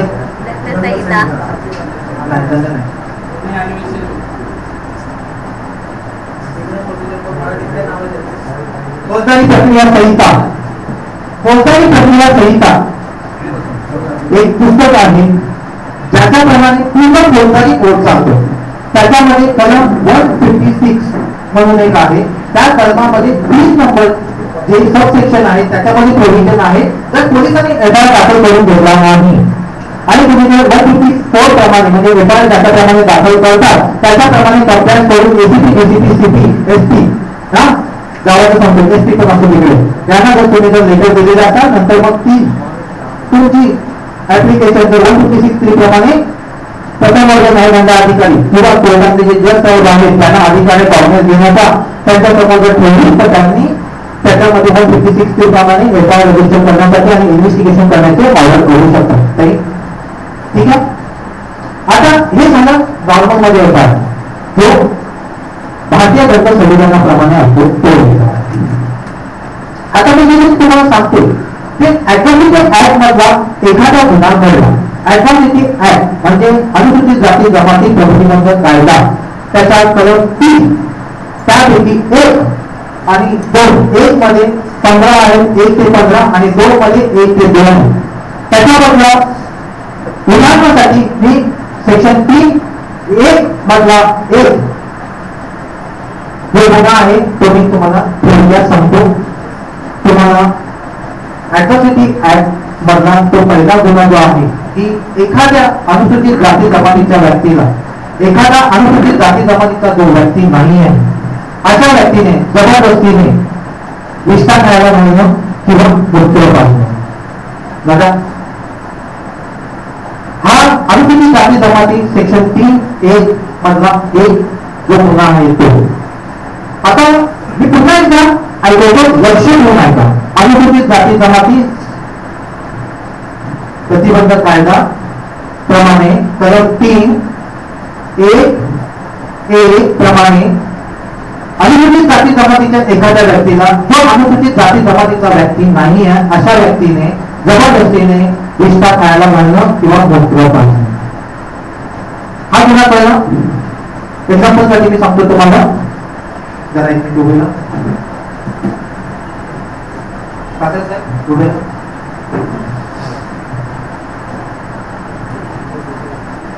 हे गाव आहे आणि या गावामध्ये एक अनुसूचित जाती जमातीची व्यक्ती आहे आणि ही अनुसूचित जमातीची व्यक्ती नाही आहे आणि ह्या व्यक्तीने जबरदस्तीने ह्या व्यक्तीला जी अनुसूचित जाती जमातीची आहे तिला मूत्र पाळलं. मी घटना कशी आहे ती दाखवते. घटना लक्षात आली सर्वांच्या. आता ह्या घटनेचा एफआयआर कसा रजिस्टर होतो. सर्वप्रथम आता मूत्र पाळलं तर मूत्र पाळताना अनुसूचित जाती जमातीचा व्यक्ती हा घटनेला किनारा नाही, बरोबर आहे, बरोबर आहे. तर त्याच्या अंगावरती हे सगळं पडलं, बरोबर आहे. दुसरी महत्वाची घटना या घटनेमध्ये मुद्रक असताना काहीतरी कारण असेल, बरोबर आहे. तिसरी महत्वाची घटना त्याच्यामध्ये एक अनुसूचित जाती जमातीचा आहे आणि एक अनुसूचित जाती जमातीचा नाही, बरोबर आहे. आता तो अनुसूचित जाती जमातीचा कसा आणि अनुसूचित जाती जमातीचा कसा नाही, बरोबर आहे. तर जो व्यक्ती हा गुन्हा घडल्यानंतर अनुसूचित जाती जमातीचा व्यक्ती पोलीस स्टेशनला गेला. साहेब मागाशी काजूमागचं उदाहरण कोणी दिलं होतं, हा तो व्यक्ती पोलीस स्टेशनला गेला. आता जाण्यापूर्वी काय होतं माहिती आहे का, असं काय घडलं ना की आम्ही पहिल्यांदा आमच्या 10 लोकांना बोलवतो.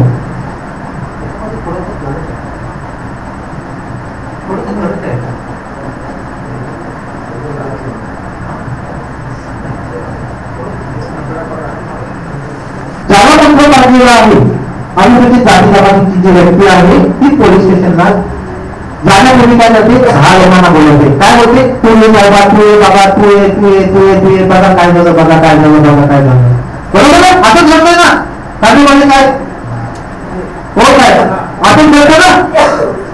मग तो याला बोलवतो, आपण त्याला बोलवतो, आपण त्याला बोलवतो, त्याला बोलवतो, त्याला बोलवतो, त्याला बोलवतो. पण त्याच्यामुळे काय होतं, त्याच्यामुळे काय होतं की सगळे येईपर्यंत एफआयआर दाखल करायला वेळ होतो. घटना घडली, ती घटना घडल्यानंतर मुंबईमध्ये एक 100 नंबर प्रचलित आहे, बरोबर.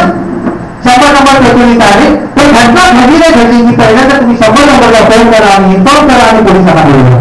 बाकी आवळे सावळे पुढारी कार्यकर्ते ह्या सगळ्यांना बोलवण्याच्या अगोदर ते सगळ्यात पहिल्यांदा झालं पाहिजे. कारण ती घटना घडल्या ताबडतोब पोलीस स्टेशनला इन्फॉर्म करणं गरजेचं आहे. आता बघा घटना आणि पोलीस स्टेशन, घटना जिथे घडली तिथून पोलीस स्टेशन किती अंतरावरती आहे, तर चालत जाऊन अर्धा तास, गाडीने गेलो तर 15 मिनिटं किंवा सायकलने गेलो तर 15 मिनिटं. तर ही घटना घडल्या पोलीस स्टेशनला पोहोचणं गरजेचं आहे. पण काय होतं, आपण काय करतो, घटना घडली की पहिल्यांदा ह्यांना बोलवतो, त्यांना बोलवतो, त्यांना बोलवतो, त्या साहेबांना बोलवतो, त्या साहेबांना बोलवतो. त्यामुळे होतो घटना घडणारे प्रत्यक्ष साक्षीदार हे मागे जातात आणि जी लोक मोठी आहे, समाजामध्ये त्यांचा मान आहे, सन्मान आहे, अशी लोक विटनेस बनतात. काय म्हणते मी, अशी लोक विटनेस बनतात किंवा त्यांना विटनेस म्हणून घेतलं जातं जर एफआयआर दाखल होत असेल तर. घटना घडली की पहिल्यांदा ती पोलीस स्टेशनला इन्फॉर्म झाले पाहिजे.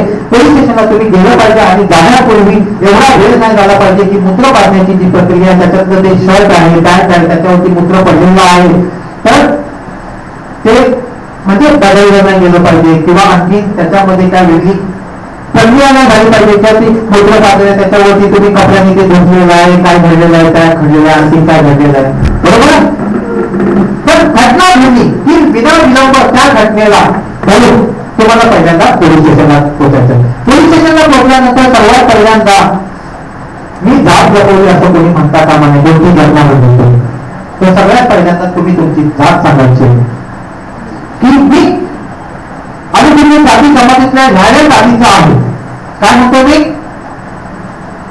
अनुसूचित जाती जमातीतील ह्या जातीचा आहे. तर सर्वप्रथम त्याच्यासाठी तुम्ही अनुसूचित जाती जमातीमध्ये येतात की नाही. आता अनुसूचित जाती जमातीमध्ये 340 टोटल जाती येतात, जमाती येतात. सगळ्या जाती जमातीचा मिळेल कळेपर्यंत एक शिबिर संपूर्ण झाले. पण तरी देखील मी थोडक्यात सांगतो. हिंदू धर्मातील महार जात, बौद्ध जात, मान जात, सांबाळ जात, भंगी जात, प्रामुख्याने ह्या त्यापैकी महार बौद्ध यांची मेजॉरिटी जास्त आहे. त्याच्यात खालोखाल बांधवांची मान समाज जो आपला आहे त्यांची मेजॉरिटी जास्त आहे. त्याच्या खालोखाल सगळ्यात जास्त मुंबईमध्ये जी मेजॉरिटी आहे, सगळ्यात जास्त मुंबईमध्ये ते महिला उचलणारे भंगी समाज जो आपला आहे त्याची मेजॉरिटी सगळ्यात मुंबईमध्ये जास्त आहे. बाकीच्या प्रांतामध्ये तुम्ही पाहिलं तर महिला उचलणारे जे भंगी समाज आहे त्यांची मेजॉरिटी खूप कमी आहे, म्हणजे 0.0च्या पुढे आहे. तर तुम्हाला सर्वात पहिल्यांदा माहिती पाहिजे की अनुसूचित जाती जमातीच्या कोणत्या जातीमध्ये तुम्ही मोडता आणि तुम्हाला त्या लिहिण्यापूर्वी जी माहिती सांगायची आहे साहेब, त्यामध्ये तुम्ही कोणत्या अनुसूचित जातीतल्या जातीत आहात आणि ज्यांनी गुन्हा केलेला आहे तो अनुसूचित जाती जमातीचा नाही आहे आणि त्याची जात कोणती आहे या दोन्ही गोष्टी तुम्ही सांगणं गरजेचं आहे. जर तुम्ही सांगत नाही तर तो व्यवहार अनुसूचित जाती जमातीचा कायद्याप्रमाणे घेतला जाणार नाही. तो व्यवहार इंडियन पिनल कोड प्रमाणे घेतला जाऊ शकतो, IPC प्रमाणे, पण अनुसूचित जाती जमातीप्रमाणे घेतला जाऊ शकत नाही. कारण अनुसूचित जाती जमातीमध्ये लोकांना हे संरक्षण आहे, त्याच्यासाठी जो काही गुन्हा घडलेला आहे तो अनुसूचित जाती जमातीच्या लोकांच्या विरुद्ध झालेला किंवा व्यक्तीच्या विरुद्ध झालेला आहे आणि तो गुन्हा अनुसूचित जाती जमातीचा व्यक्ती जो नाहीये त्याने घडवलेला आहे, त्याच्या विरुद्ध दाखल करण्याचा अधिकार आहे. तर तुम्ही हकीकत सांगताना सर्वप्रथम ज्या वेळेला अनुसूचित जाती जमातीच्या संदर्भात कोणताही गुन्हा घडतो त्यावेळेला तुम्ही अनुसूचित जाती जमातीच्या आहात, अनुसूचित जाती जमातीच्या न्याया जातीतील आहात आणि जो गुन्हा ज्यांनी केलेला आहे त्या अनुसूचित जाती जमातीतील त्या जातीतला अनुसूचित जाती जमातीला नाही आणि त्याची जात ही आहे हे स्पष्ट पाहिजे. जर समजा तुम्ही सांगत फक्त हे अनुसूचित जाती जमातीचा आहे पण जो समोरचा व्यक्ती आहे त्याला माहिती नव्हतं मी अनुसूचित जाती जमातीचा आहे तर तो अनुसूचित जाती जमातीप्रमाणे ऍट्रॉसिटी ऍक्ट प्रमाणे रजिस्टर होईल. पण पुढे हायकोर्टात किंवा सेशन कोर्ट सुप्रीम कोर्टामध्ये क्रॉसिंगला गेल्यानंतर जो कोणी तो गुन्हा केलेला आहे मी काय म्हणतो ज्यांनी गुन्हा केलेला आहे तो याचिका नोंदवली हायकोर्टामध्ये किंवा सुप्रीम कोर्टामध्ये ती क्रॉसिंगसाठी तर त्याला तुम्ही अनुसूचित जाती जमातीचे नव्हतात हे माहिती तुम्ही होतात हे माहिती नव्हतं ह्या ग्राउंडवरती पंजाब हायकोर्टाने ही एक केस रद्द केलेली आहे. तर अनुसूचित जाती जमातीचा एफआयआर लिहिण्यापूर्वी सर्वप्रथम तुम्ही अनुसूचित जाती जमातीचे आहात आणि ज्याने कोण गुन्हा केलेला तो अनुसूचित जाती जमातीचा नाहीये हे त्या स्टेटमेंट मध्ये असणं अत्यंत महत्वाचं आहे. आता मी मगाशी सांगितलं तुम्हाला अनुसूचित जाती जमातीप्रमाणे इंडियन पिनल कोड प्रमाणे एफआयआर दाखल करायला गेला पण एफआयआर दाखल करून घेतला नाही म्हणून तुम्ही 166 प्रमाणे केस दाखल करू शकता, 217 प्रमाणे केस दाखल करू शकता,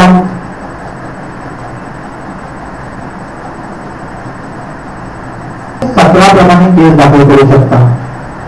इंडियन पिनल कोड भारतीय दंड संहितेप्रमाणे ही त्या ऑफिसरने मी एफआयआर दाखल करायला गेला तर एफआयआर दाखल करायला गेल्यानंतर त्यांनी काय केलं माझा एफआयआर दाखल करून घेतला नाही एफआयआर नाकारला म्हणून 217 प्रमाणे त्या ऑफिसरच्या विरुद्ध केस दाखल करू शकता. कधी ज्यावेळेला तुम्ही मागणीप्रमाणे केस दाखल करायला गेला त्यावेळेला. परंतु जर अनुसूचित जाती जमातीप्रमाणे तुम्ही जर केस दाखल करायला गेलेला असाल तुम्ही अनुसूचित जाती जमातीचे असाल आणि गुन्हा ज्यांनी केलेला आहे ते अनुसूचित जाती जमातीचे नाही आहे आणि त्यांनी जर एफआयआर नाकारला तर सर्वात प्रथम तुम्ही त्या ऑफिसरला सांगा की साहेब तुम्ही एफआयआर घेत नाही तुम्ही आमच्यावरती अन्याय करतात आमचा एफआयआर घेणं गरजेचं आहे मी अनुसूचित जाती जमातीचा आहे आणि ज्यांनी गुन्हा केलेला आहे तो अनुसूचित जाती जमातीचा नाही आहे मी अनुसूचित जाती जमातीचा जो पंचायत ऍट्रॉसिटी ऍक्ट आहे त्याप्रमाणे सेक्शन 4 प्रमाणे तुम्ही माझा गुन्हा दाखल केला नाही तुम्ही तुमची कायदेशीर कारवाई जी आहे ती सुरुवात केली नाही तुम्ही मला सती करण्याच्या उद्देशाने मुद्दामाने कृत्य करताय म्हणून मी तुमच्या विरुद्ध सेक्शन 4 प्रमाणे केस दाखल करेन एवढं सांगा. याच्यासाठी मी थोडक्यात हकीकत सांगतो. सिव्हिल दरम्यान मी बऱ्याच ठिकाणी गेलो थोडक्यात सांगतो बऱ्याच ठिकाणी गेलो आणि सिव्हिल चालू असताना स्वतः तुम्ही लहान मुलं येत होती सर्वे येत होते कुठेतरी आज कसं प्रकार होतं छोटा बाळ घडत होतं तसं थोडं चालू होतं. पण एक आधी खूप इंटरेस्टिंग आठवलं होतं तिने मला शेवटी प्रश्न विचारला की तहसीलदार काय करतो मी तिथे गेला की मला म्हणतो आई लोक खायला काय करू तरी तुला कुठच्या जातीची येणे नव्हतं तू तर तिने सांगितलं मी आमच्या जातीत आहे आणि ती अनुसूचित जाती जमातीत येत होती तर मी तिला बोलून सांगितलं पुढच्या जातीला आणि सांग कळला की माझ्याबरोबर सामान्य वाटलं पाहिजे की अनुसूचित जाती जमातीमध्ये येतो आणि माझे मी काम केलं नाही म्हणून मी सेक्शन 4 प्रमाणे तुमच्यावरती कोर्टामध्ये केस दाखल करेल. पाचव्या दिवसाच्या स्थितीमध्ये माझं काम झालं. तर सर्वात पहिल्यांदा अनुसूचित जाती जमाती जर प्रमाणे जर तुम्ही केस दाखल करायला गेला किंवा तुम्ही अनुसूचित जाती जमातीतले व्यक्ती आहात आणि तुम्हाला जर सेक्शन 4 माहिती असेल तर तुमचं 50% अधिक नाही तर 70% अधिक नाही तर 80% अधिक नाही तर 99% काम तुम्ही त्या जातीचे आहात म्हणून पहिल्यांदा केलं जाणार आहे. सेक्शन 4 अनुसूचित जाती जमाती प्रमाणे आहे तर तुम्ही त्या ऑफिसरमध्ये सांगू शकता की बाबा बस मी अनुसूचित जाती जमातीतला व्यक्ती आहे आणि सेक्शन 4 प्रमाणे तू जर माझं काम नाही केलं तर मला प्रति पोहोचला किंवा माझं काही नुकसान झालं किंवा माझी काही खोट्या पद्धतीने तुम्ही काय केलं किंवा जाणीवपूर्वक तुझ्या आरोपीला वाचवण्याचा प्रयत्न केलास तर मी तुझ्यावरती सेक्शन 4 प्रमाणे कारवाई करेल. जरी तो माहिती नाही तरी कोर्टामध्ये तुम्ही सेक्शन 4 प्रमाणे जर अर्ज केला तर त्याच्या विरोधात फक्त तो दोन येणारा ऑफिसर आहे किंवा तो अधिकारी आहे हा अनुसूचित जाती जमातीचा नाही पाहिजे हे सर्वात महत्त्वाचं सांगतो. जर तो अनुसूचित जाती जमातीचा असेल तरी देखील तुम्ही सेक्शन 166 आणि 217 प्रमाणे त्याच्यावरती कारवाई करू शकता जर अनुसूचित जाती जमातीचा असेल तर. ऍट्रॉसिटीचा एफआयआर लिहिताना सर्वात पहिल्यांदा तुम्हाला त्याची जात लिहावी लागेल. तुम्ही अनुसूचित जाती जमातीचे आहात हे लिहावं लागणार. त्याच्यानंतर तुम्ही अनुसूचित जाती जमाती गुन्हा केलेला तो अनुसूचित जाती जमातीचा नाहीये आणि त्याची कोणती जात आहे ती लिहिली. त्याच्यानंतर घडलेली हकीकत जशी आहे तशीच लिहिण्याचा जास्तीत जास्त प्रयत्न केला पाहिजे. लिहिल्यानंतर तुमचा जबाब घेऊन घेतल्यानंतर त्या जबाबामध्ये ऑफिसरनी तो जबाब केस तुम्ही सांगितल्याप्रमाणे लिहून घेतलेली आहे की नाही ह्याची खात्री केली पाहिजे. जर तसा त्याने लिहिलेलं नसेल काय करायचं पाहिजे तुला जर सांगतो ना असं लिहिलं माझ्या जबाब होता असं काय बोलत असेल तर सांगायचं साहेब जबाब माझा आहे तुम्ही जर माझा जबाब मी सांगितल्याप्रमाणे लिहून घेत नसाल तर तुमच्या विरुद्ध तुम्ही कारवाई करेल. 167 तुम्ही स्टेटमेंट केलं पोलीस स्टेशनला पण माझं स्टेटमेंट पोलिसांनी मी सांगितल्याप्रमाणे न घेता ते काय केलं म्हणून तुम्ही आरोपीला त्याच्यामध्ये कायदा व्हावा म्हणून काय केलं दाखल करून घेतलं लिहून घेतलं तर मी सांगितल्याप्रमाणे ते लिहून घेतल्या त्याच्या शर्ती कमी केल्या आणि त्याच्यासाठी देखील तो पोलीस ऑफिसर कायदेशीर कारवाईला पाठवला आहे. बघा तर तुम्हाला ही समज पहिल्यांदा माहिती पाहिजे. त्यावेळेस तुम्हाला ह्या गोष्टी माहिती होतील. आता पोलीस किंवा कोणताही अधिकारी असतो तर अधिकारी शासनाची काय घेतो सॅलरी घेतो बरोबर पाठीमागे तर तो काय करतो सॅलरी घेतो. तुम्ही वोटिंगला निवडणुकीमध्ये जाता आणि एक वोट टाकता बरोबर आहे. त्या दिवसाला तुम्ही इतके राजे नसता तर त्याच्यानंतर पुढच्या 5 वर्षासाठी देखील तुम्ही राजा असता. तुम्हाला तुमचे अधिकार आहेत आणि ही जी काय शासकीय मंडळी जी बसलेली आहे ही सेवक आहे आणि ह्यांच्या डेफिनेशन मध्ये पब्लिक सर्वंट म्हणून येतं सेवक म्हणून येतं आणि ही सगळी लोक तुमची सेवा करण्यासाठी पाहिजे तुमच्यावरती दादागिरी करण्यासाठी नाही किंवा तुम्हाला आरोग्य बोलण्यासाठी नाही तुमची हाय हाय करण्यासाठी नाही तुम्हाला कळवण्यासाठी नाही तर तुमचं काय करण्यासाठी सेवा करण्यासाठी आहे. तुमच्यावरती झालेल्या अन्याय अत्याचाराच्या संदर्भात जे काय आहे ते त्या पोलीस ऑफिसरने ऐकून घेऊन ते योग्यप्रमाणे लिहून घेतलं पाहिजे. जर त्यांनी एफआयआरमध्ये खोटेपणा केला तरी चुकीचं काही लिहिलं तर त्याच्यावरती कारवाई करता येते हे तुम्हाला माहिती पाहिजे 167 प्रमाणे. आता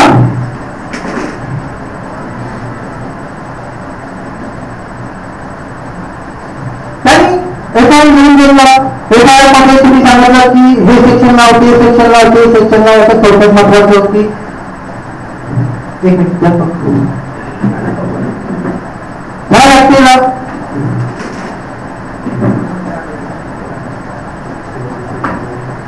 या व्यक्तीला काय केलं तर बांबूने मारलं आणि बांबूने मारल्यानंतर या व्यक्तीचा हा हात फ्रॅक्चर झाला. काय झाला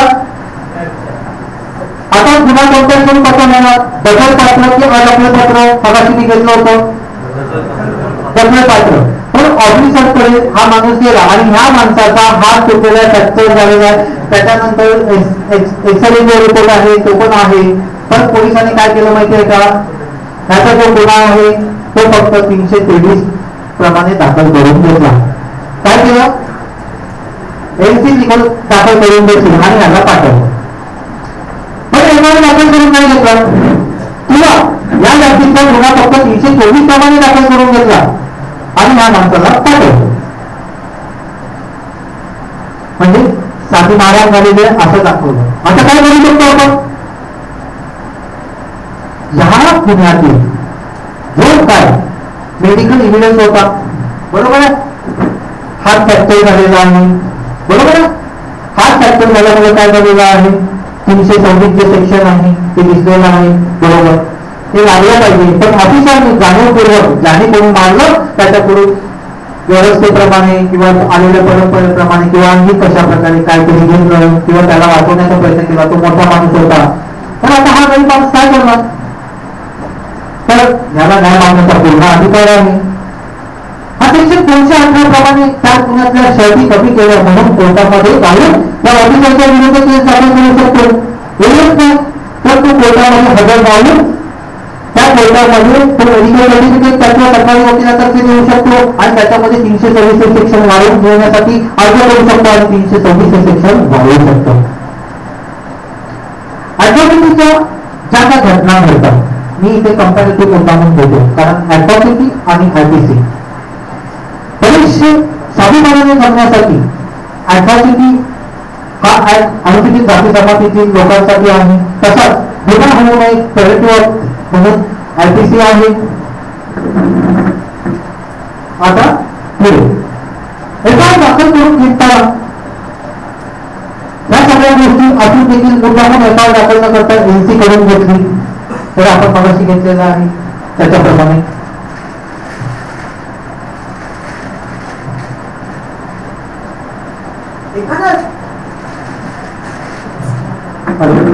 एखादा एफआयआर दाखल करून घेताना मुद्दामून असा फॅब्रिकेट केला तर पुढची प्रोव्हिजन काय करायची ते मी तुम्हाला सांगितलं की सेक्शन वाढवण्यासाठी अर्ज करता येतो. आता एफआयआर दाखल करून घेताना मगाशी कोणीतरी सांगितलं की एफआयआर ऍट्रॉसिटीच्या केसमध्ये तुम्ही सांगत असेल, बरोबर, ऍट्रॉसिटीच्या केसमध्ये दुसऱ्या जातीचे 2 साक्षीदार पाहिजे. ज्यावेळेला ऍट्रॉसिटीच्या केस संबंधित एखादा गुन्हा दाखल करण्यासाठी लोक जातात त्यावेळेला काय होतं माहितीये, मी पहिल्यांदा आता हकीकत सांगतो. साहेबांनी हकीकत सांगितलेली आहे. आता ऍट्रॉसिटीचा गुन्हा दाखल करण्यासाठी एखादा व्यक्ती अनुसूचित जाती जमातीचा जातो त्यावेळेला त्याला पहिल्यांदा मानला जातो, अरे तू तुझा विचार करू का, तू काय दिवस तुला दाखवायला जातो. जर कोणाला आधीपासून असं म्हणत नाही तर त्यांनी तीच हात वरती करा आणि मला बोला की असं नाही म्हटलं नाही. कधी म्हटलं गेलेलं आहे त्याचं मी रेकॉर्ड पुढच्या तारखेला तुम्हाला देऊन टाकेल, कारण अशा केसेस आहे.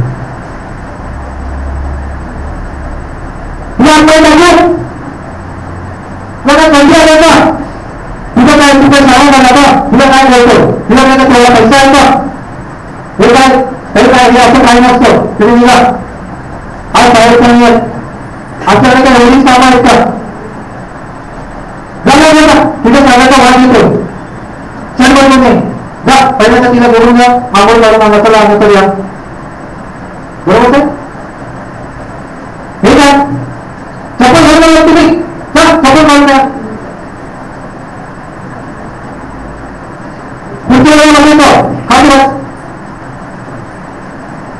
हे सगळे जे प्रकार आहेत अनुसूचित जाती जमातीतला व्यक्ती त्यावेळेला केस दाखल करायला जातो.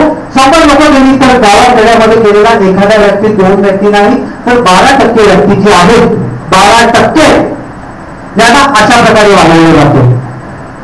का वाढवलं जातं, कारण त्यांच्याकडे त्याबद्दल माहिती नाहीये. तू वरती बसतो बोलतो, मगाशी साहेबांनी गाणं म्हटलं त्याला, त्याच्यानंतर एक त्यांनी भाषण दिलं की जेबी म्हणजे जवान आहे, बरोबर, असं वाढवलं जातं. या व्यतिरिक्त आणखी खाली तुला काय वेळ लागले का, तो गावचा किती मोठा सरपंच आहे, तो हा आहे, तो नगरसेवक आहे, तो कोण माहिती तुला, ह्या सगळ्या कारणं सांगितली जातात आणि त्याला दडपण घेतलं जातं. का असं दडपण केलं जातं, कारण आज जर तुम्ही FIR दाखल करायला तुमच्याकडे एकच प्रोव्हिजन आहे, ती म्हणजे तुम्हाला पोलीस स्टेशन मध्ये गेलं पाहिजे, बरोबर? तर किती जणांना माहिती आहे की FIR ऑनलाईन देखील दाखल होतो?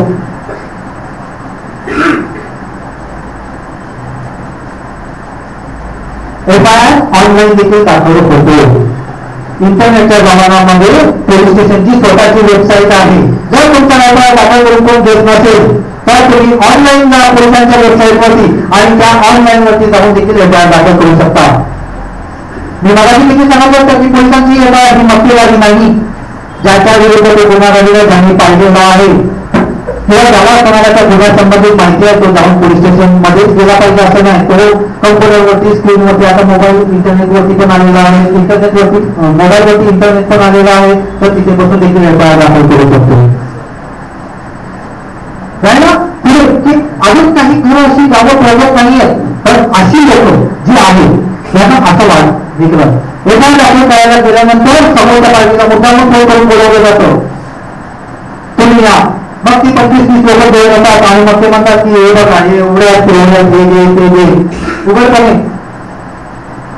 मग ते इकडे तिकडे बसून मिटवलं जातं आणि तिथे जाती जमातीचा FIR दाखल करताना ह्या अडचणी येतात. त्या व्यतिरिक्त सार्वजनिक पाणवठा जो आहे तिथे पाणी भरून दिलं जात नाही. कामावरती करतो आता जे कोण अनुसूचित जाती जमातीची लोक आहेत हे अवलंबून आहेत, जे संघटना आहेत किंवा ज्यांच्याकडे आर्थिक सोर्स आहे त्यांना धमकावलं जातं, त्यांना धमकावून त्यांना कामावरून काढलं जातं, त्यांच्याकडे पैसा राहत नाही. त्यांची सर्व बाबतीत काय केलं जातं, शोषण केलं जातं, त्यांना घाबरवलं जातं, धमकावलं जातं, रस्त्यामध्ये थांबून धमक्या दिल्या जातात, कित्येक वेळेला मारलं जातं, पिटलं जातं. साधे उदाहरण द्यायचं झालं तर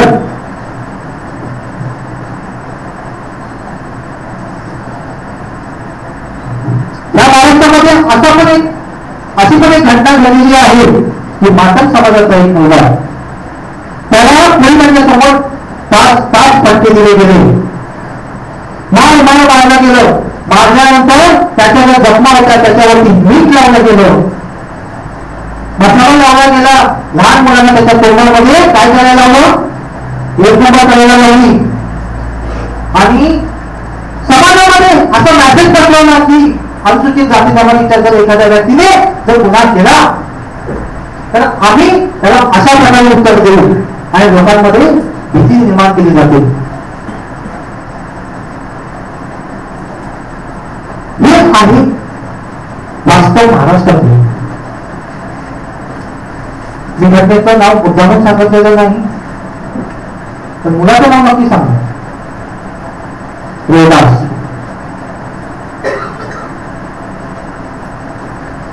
अशा स्वरूपाच्या घटना आहेत. ह्या घटनांचं ज्या वेळेला पोलीस स्टेशन मध्ये गेल्या जातात त्यावेळेला मुद्दामून शर्ती कमी केल्या जातात आणि FIR दाखल करताना मुद्दामून छोटी केल्या जातात. कारण असलेली लोक पोलीस स्टेशन मध्ये जे अधिकारी आहेत त्या अधिकाऱ्यांमध्ये अनुसूचित जाती जमातीच्या अधिकाऱ्यांनी खूप कमी. पहिली गोष्ट. दुसरी महत्वाची गोष्ट, अनुसूचित जाती जमातीची लोक आहेत पण ती एकदम खालती आहेत.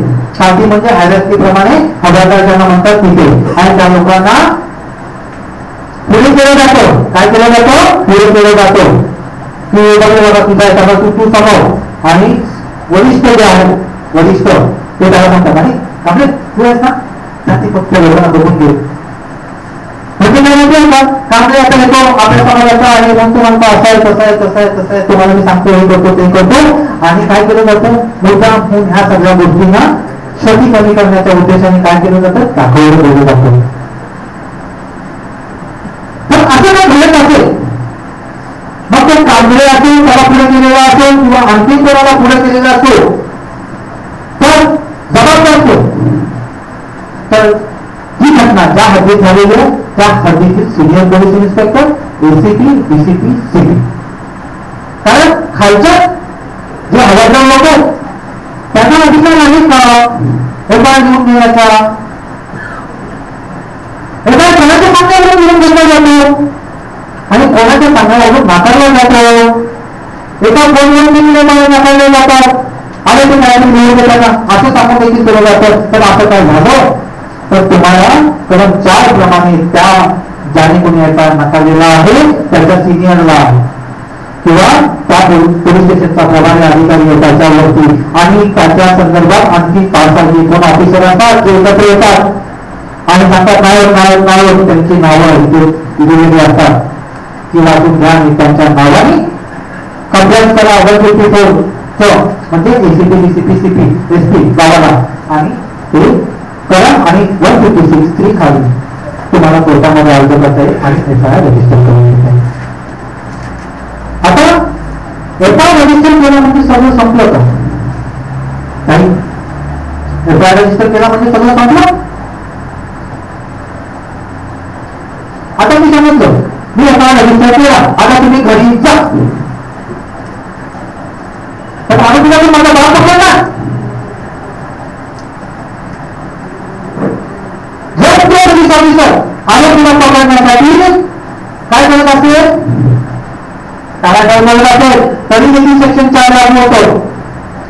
तो पोलीस ऑफिसर ज्याला कायद्याने नोटीस दिलेली आहे स्टेटमेंट लिहून घे सातव्या असलेल्या रिक्वेस्टचे तो जाणून दिलं प्रत्येक जागी कातडी साहेब उभे होते पण बोलवलं बाजूला ये बाजूला तुझे सही कर जा पण बाजूला काय माहितीच नाही आणि स्टेटमेंटच्या आधी सही करून फाशीमा मॅडम गेलेले आहेत आपल्या आणि त्याच्यानंतर पुढे स्टेटमेंट लिहिलं गेलेलं पंचनामा लिहून गेलेले आणि फाशीमा मॅडमला कोर्टातून समज आलं ते चालू झाल्यानंतर आणि विचारला फाशीमा मॅडम हा बघा क्या होता उसकी फाशीमा मॅडम किसकी क्या होता बजावली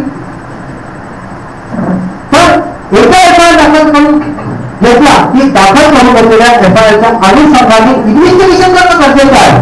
त्या इन्व्हेस्टिगेशन म्हणजे काय? इन्व्हेस्टिगेशन म्हणजे काय तर तिला जबाब घेणं गरजेचं आहे. त्या घटनास्थळी जाऊन त्या घटनास्थळाचा पंचनामा करणं गरजेचं आहे. आता मला तुम्ही सांगितलं आहे विस्तार खायला घालणं आणि मूत्र काढणं तर ते मूत्र छतावरती पडलेलं आहे तर तो जमिनीवरती पण पडलेला आहे तर त्याचा काय केलं पाहिजे जमिनीवरती पडलेला पंचनामा करून त्याची माती जमा करून ती माती कुठे पाठवली पाहिजे ते मूत्र होतं की नाही ते फॉरेन्सिकला पाठवलं पाहिजे आणि त्याचा पाठपुरावा कमी केला पाहिजे दुसरे ऑफिसर 4 इन्चार्ज यांनी केलं पाहिजे. त्याच्यानंतर आमच्या या महाराष्ट्रामध्ये नायर ऑफिसर नावाचा माणूस कुठे आहे की नाही आमच्या माणसाला माहितीच नाही. आणि कुठे जाती जमातीच्या व्यक्तीला घटना घडल्यानंतर सर्वात पहिल्यांदा त्यांचं जे काय आहे म्हणजे त्यांना ताबडतोब मदत जी काय द्यायची आहे जी काय त्यांना सेवा पुरवायची आहे जे काय त्यांना झालेलं नुकसान आहे त्या लोकांच्या संदर्भात जो काही त्यांना मोबदला द्यायचा आहे हा नुकसान भरपाई म्हणून ते देण्यासाठी आमचा नायर ऑफिसर कुठे त्याच्या ऑफिसच आमच्या लोकांना माहिती नसतं. नायर ऑफिसर आला पाहिजे कलेक्टर आला पाहिजे सगळ्या घटनेचा सगळ्या वृत्तांत त्यांनी कलेक्ट केला पाहिजे पण तो कुठे एखादी घटना घडल्यानंतर आम्ही पोलीस स्टेशनला गेलो पोलीस स्टेशनला गेल्यानंतर तो ऑफिसर आम्हाला मुलांनी उत्तर करतो त्याच्यानंतर आमचा अनुसूचित जाती जमातीचा आयोग ह्याच्याकडे आम्हाला तक्रार करायची पण कुठे करायची त्याचा फोनचे नंबर कुठे आहे त्यांचा फॅक्स नंबर कुठे आहे आमची तक्रार कोण घेत आयोग घेतला आयोग बनवला आयोगावरती पैसे आले कामस्थळ सुरू झालं तर ते कामकाजाचं नामोनिशाण आमच्यापर्यंत पोहोचलं का हे कधी होता निश्चित देण्याची मला कारण दिसत निदान माझ्या माणसाने एवढं तरी कळवलं की माझ्या घरी मी लगेच पोलीस स्टेशनला जायचं आणि ते जाऊन लोकांना जायचं ना तर तिथे सगळ्यांना फोन करून बोलवायचं. दुसरं महत्वाचं काय की आता कुठला तरी ऍक्ट पास झालेलं आहे एवढं तरी त्यांना कळवलं ते नाव लक्षात राहावं ही ते मुख्य उद्देश आहे.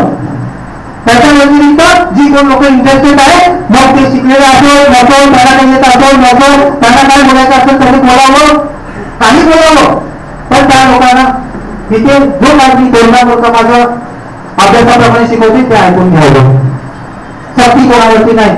आणि माझी विनंती आहे की सगळ्यांनी मला जे प्रश्न विचारायचे ते विचारायचे तरी माझी स्तुती करावी असा माझा अजिबात उद्देश आहे. जेवढी टीका करायची तेवढी जास्त टीका करावी ज्याच्यातून सगळ्यात पहिल्यांदा एका माणसापासून 50 माणसं 50 माणसापासून 500 माणसं 500 माणसापासून 5000 माणसं हे त्या आपल्याला प्रत्येक माणूस प्रातिनिधिक स्वरूपाचा माणूस आहे असं समजतो. म्हणजे एक माणूस त्याच्याबरोबर त्याच्या वडिलांवरची सगळी माणसं त्याच्या बायकोवरची सगळी माणसं त्याच्या मुलाच्या बायकोवरची सगळी माणसं असं एक माणूस जर इथून शिकून गेला तर तो माणूस कमीत कमी 5000 नाही त्याचं गाव घडून गावातील लोकसंख्या धरून ज्या संस्थेत काम करतो त्या सगळ्या संस्थेचा तो प्रतिनिधी म्हणून इथे आलेला असं मी समजतो. म्हणून जरी 2 लोक असतील तरी पण माझं सुरू सुरू करतो, कारण ते 5,000 लोकांपर्यंत जातं. पण माझ्या बाजूने आहे, हा कुठे आहे काय आहे मला माहितीच नाही. मला त्याच्यातरी सांगायला आणि सांगायला तुम्ही कुठे येतो, माझं ऑफिस कुठे आहे. हे एखादा एफआयआर पोलिसांनी दाखल करून घेतला, तो अनुसूचित जाती जमातीची संदर्भित आहे. तर अनुसूचित जाती जमातीमध्ये जो कोण आयोग आहे अनुसूचित जाती जमातीच्या केस दाखल करता येते, तिथे ऍप्लिकेशन करावं लागतं. तिथे ऍप्लिकेशन केल्यानंतर ती लोक कोणत्याही कोर्टाची प्रोसिडिंग बोलवून घेतात. कोणत्याही ऑफिसरने घेतलेला जबाब त्याला बोलवून घेतात. कोणत्याही ऑफिसरने नाकारलेला आहे एफआयआर म्हणून त्याला साक्षर बोलवून घेतात. त्या ऑफिसरला का नाकारलेला कारण विचारतात आणि 7 दिवसाच्या आतमध्ये एफआयआर का लिहिला म्हणून त्याच्यासाठी पनिशमेंट करतात आणि एफआयआर लिहिण्यासाठी काय करतात, ऑर्डर देतात.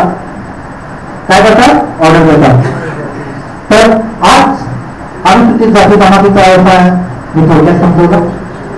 दुसरं एफआयआर थोडक्यात समजवला. संपूर्ण एफआयआर वरती भरपूर भरपूर भरपूर भरपूर म्हणजे जवळजवळ मला वाटते 10 व्हॅल्यूम आहेत. एवढं सांगणं आणि शक्य नाही. आता प्रथम थोडीचं प्रकार ते आहे 9 वाजलेले तेवढं चालू तेवढं चालवणार आहे. पण आजचा जो विषय आहे उशिरा सुरू झाल्यामुळं सगळा संपवणार आहे. त्याच्या पुढचं प्रकरण जे आहे आता एका झाला अनुसूचित जाती जमातीचा स्टेटमेंट झालं, अनुसूचित जाती जमातीचं आणि सामान्य स्टेटमेंट. आता सामान्य स्टेटमेंट झाल्यानंतर पंचनामे, जे पंचनामे आहेत ते पंचनामे घटना घडली तिथे जाऊन करायचे आहे. जो कोण फिर्यादी आहे, ज्याने फिर्याद दिलेली आहे, जो कोण त्या केसी संबंधित साक्षीदार आहे, तो साक्षीदाराने तिथे पोलीस स्टेशन मध्ये जाऊन मी साक्षीदार आहे आणि घडलेली घटना कशी आहे तशीच सांगायची आहे. त्याच्यामध्ये काहीतरी पिळून काहीतरी चुकवून काहीतरी आणखी वाववा काय करून आणखी काय मोठेपणा दाखवून काही करायचं नाहीये. कारण ते जे स्टेटमेंट आहे ते स्टेटमेंट वरती तुमची सही करून पोलीस ऑफिसर घेत नाही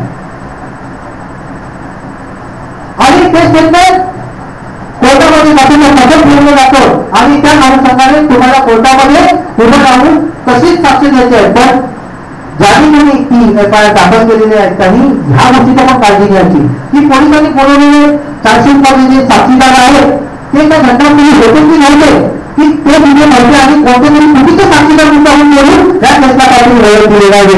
बरोबर एफआयआर दाखल केल्यानंतर कोणता ऑफिसर तुम्हाला म्हणतात की तुम्ही तुमच्यावरती एफआयआर दाखल करतो किंवा दाखल केली तर त्याची कॉपी काढून घ्यायची आणि ती कॉपी काढून घेऊन सेशन कोर्टामध्ये जायचं विशेष न्यायालयामध्ये. आणि विशेष न्यायालयामध्ये तुम्ही सांगायचं की न्याय ऑफिसरने मी एफआयआर दाखल केला आणि तिथे जाती जमातीच्या संदर्भात आणि ह्या ऑफिसरने जाणीवपूर्वक कप्तानी मला साठी पकडला म्हणून आमच्या 5 लोकांच्या विरुद्ध हा एफआयआर दाखल केलेला आहे आणि यांनी काय केले सेक्शन 4 प्रमाणे जाणीवपूर्वक आम्हाला दबाव आणण्याचा प्रयत्न केलेला आहे. सेशन कोर्टामध्ये गेल्यानंतर किंवा विशेष न्यायालयामध्ये गेल्यानंतर त्या ऑफिसरला त्या एफआयआरच्या अनुषंगाने किंवा हायकोर्टामध्ये क्रशिंगला गेल्यात तुम्ही तो एफआयआर रद्द करण्यासाठी तर त्या ऑफिसरला बोलवलं जाईल आणि त्याच्यामध्ये गुन्हा त्या शेवटी कमी करण्यासाठी त्यांनी जो खोटोपणा केलेला आहे, खोटं काम केलेलं आहे त्याच्यासाठी शिक्षा देखील दिलेली आहे, दंड देखील मारलं जाईल. एवढंच नाही तर त्याच्या विरुद्ध केस घेऊन त्याला प्रोसिक्युशन तर मी तो काय अनुसूचित जाती जमातीवरती अन्याय केलेला आहे त्याच्यासाठी शिक्षा घेऊन त्याला दंड देखील दिला जाईल. तुमच्या प्रश्नाचं उत्तर त्याच्यानंतर पुढे जर एखाद्या साक्षीदाराला कोण भेटत असेल धमकवत असेल तरी देखील तुम्हाला सेक्शन 4 प्रमाणे दाद मागता येते. एवढंच नाही तर त्या साक्षीदार जर समजा पूर्ण खालीच्या आहे म्हणजे इंग्रजी 500 लोक एका गावामध्ये अनुसूचित जाती जमातीची नाहीये ते सगळे जण धमकवत असतील तर त्यांच्या विरुद्ध ऑर्डर पास करून त्या लोकांना काय केलं जातं प्रतिबंध केला जातो आणि जर ते ऐकले नाही तर 2 वर्षासाठी त्या लोकांना त्या गावातून हटवून दिलं जातं. म्हणजे त्याला म्हणतात तळीपार करणं. म्हणजे देखील अनुसूचित जाती जमातीमध्ये प्रयोजन आहे. एवढंच नाही जर एखादा व्यक्ती तशी कृती करण्याची शक्यता आहे आणि एखादी व्यक्ती अशा प्रकारची कृती होणार आहे ह्याची खात्रीपूर्वक माहिती एखाद्या आरोपीने जाती जबाबदारीच्या व्यक्तीला देत असेल तरी प्रोटेक्टिव्ह ऍक्शन म्हणून कोर्टामध्ये सेक्शन 12 प्रमाणे आरोपीच्या जातीच्या संदर्भात अर्ज करता येतो आणि अर्ज करून तसेच जर काही घटना घडणार असेल तर ती घडू नये म्हणून त्या लोकांना अटक देखील केलं जातं किंवा त्या लोकांना तडीपार केलं जातं. तर एफआय तो सेक्शन जे आहे ते संपवलेलं आहे. आता पुढचा जो टॉपिक आहे कबुली जबाब. कबुली जबाब म्हणजे काय?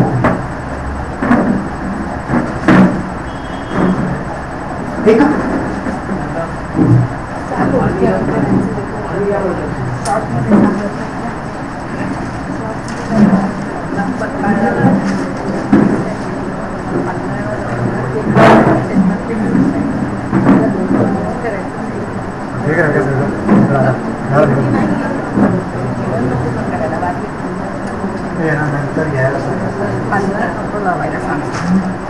मेन पॉइंट सांगते. आता मी जे सेशन घेणार आहे ते कबुली जबाब आणि मुद्दीपूर्वक जबाब. माझी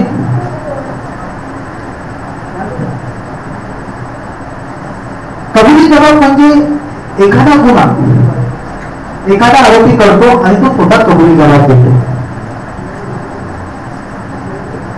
साहेब मी तुम्हाला रेकॉर्डिंग पूर्ण देईल कारण आपलं पूर्ण रेकॉर्ड होणार आहे. हा आपल्याकडे पूर्ण रेकॉर्डिंग हा कारण ते लाईट आहे ना डायरेक्ट बोलायचं आहे त्यामुळे मी तुम्हाला माफी मागतो. हा पूर्ण सीडी रेकॉर्डिंग मी तुम्हाला देतो. तर कबुली जबाब कबुली जबाब म्हणजे एखादा आरोपी गुन्हा करतो आणि तो गुन्हा कबूल करतो. आता कबुली जबाब जो आहे तो 2 प्रकारे देता येतो. पहिला प्रकार जो आहे तो कोर्टामध्ये येऊन तो कबूल करतो गुन्हा मी केलेला आहे त्याला ज्युडिशियल कबुली जबाब म्हणतात. म्हणजे कोर्टामध्ये येऊन न्यायाधीशांच्या समोर एखादा गुन्हा कबूल करणं बघा.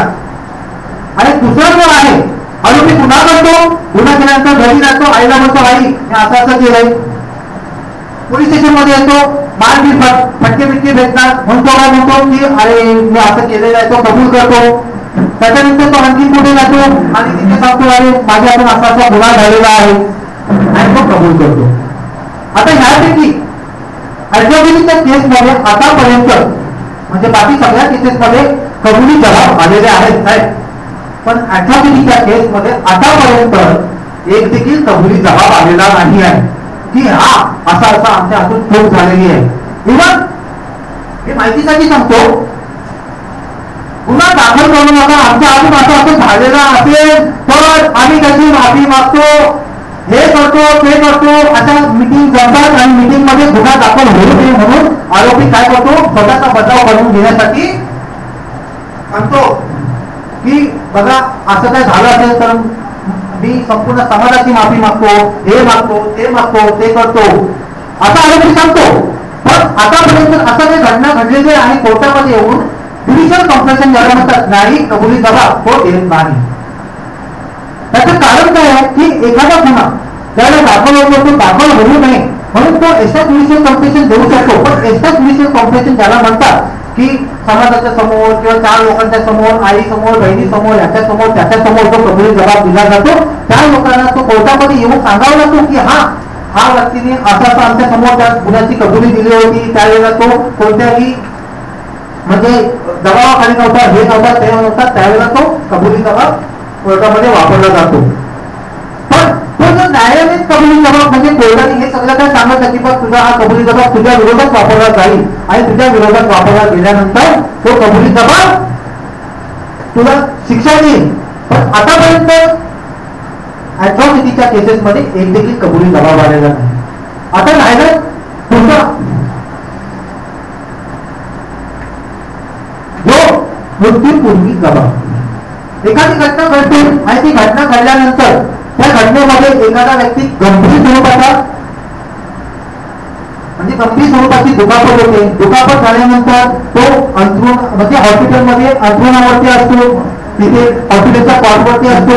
कॉटवरती असताना त्याला जर सुट्टीत असेल तो कुठच्याही औषधांच्या अंमलामध्ये नसेल तर तो तिथे काय करतो पोलीस ऑफिसरच्या समोर किंवा डॉक्टरांच्या समोर किंवा न्यायाधीश साहेबांना तिथे आणून किंवा कलेक्टर साहेबांना तिथे आणून तहसीलदार साहेबांना तिथे आणून त्यांच्या समोर कबुली जबाब दिला जातो, त्यांच्या समोर मृत्यूपूर्व जबानी दिली जाते.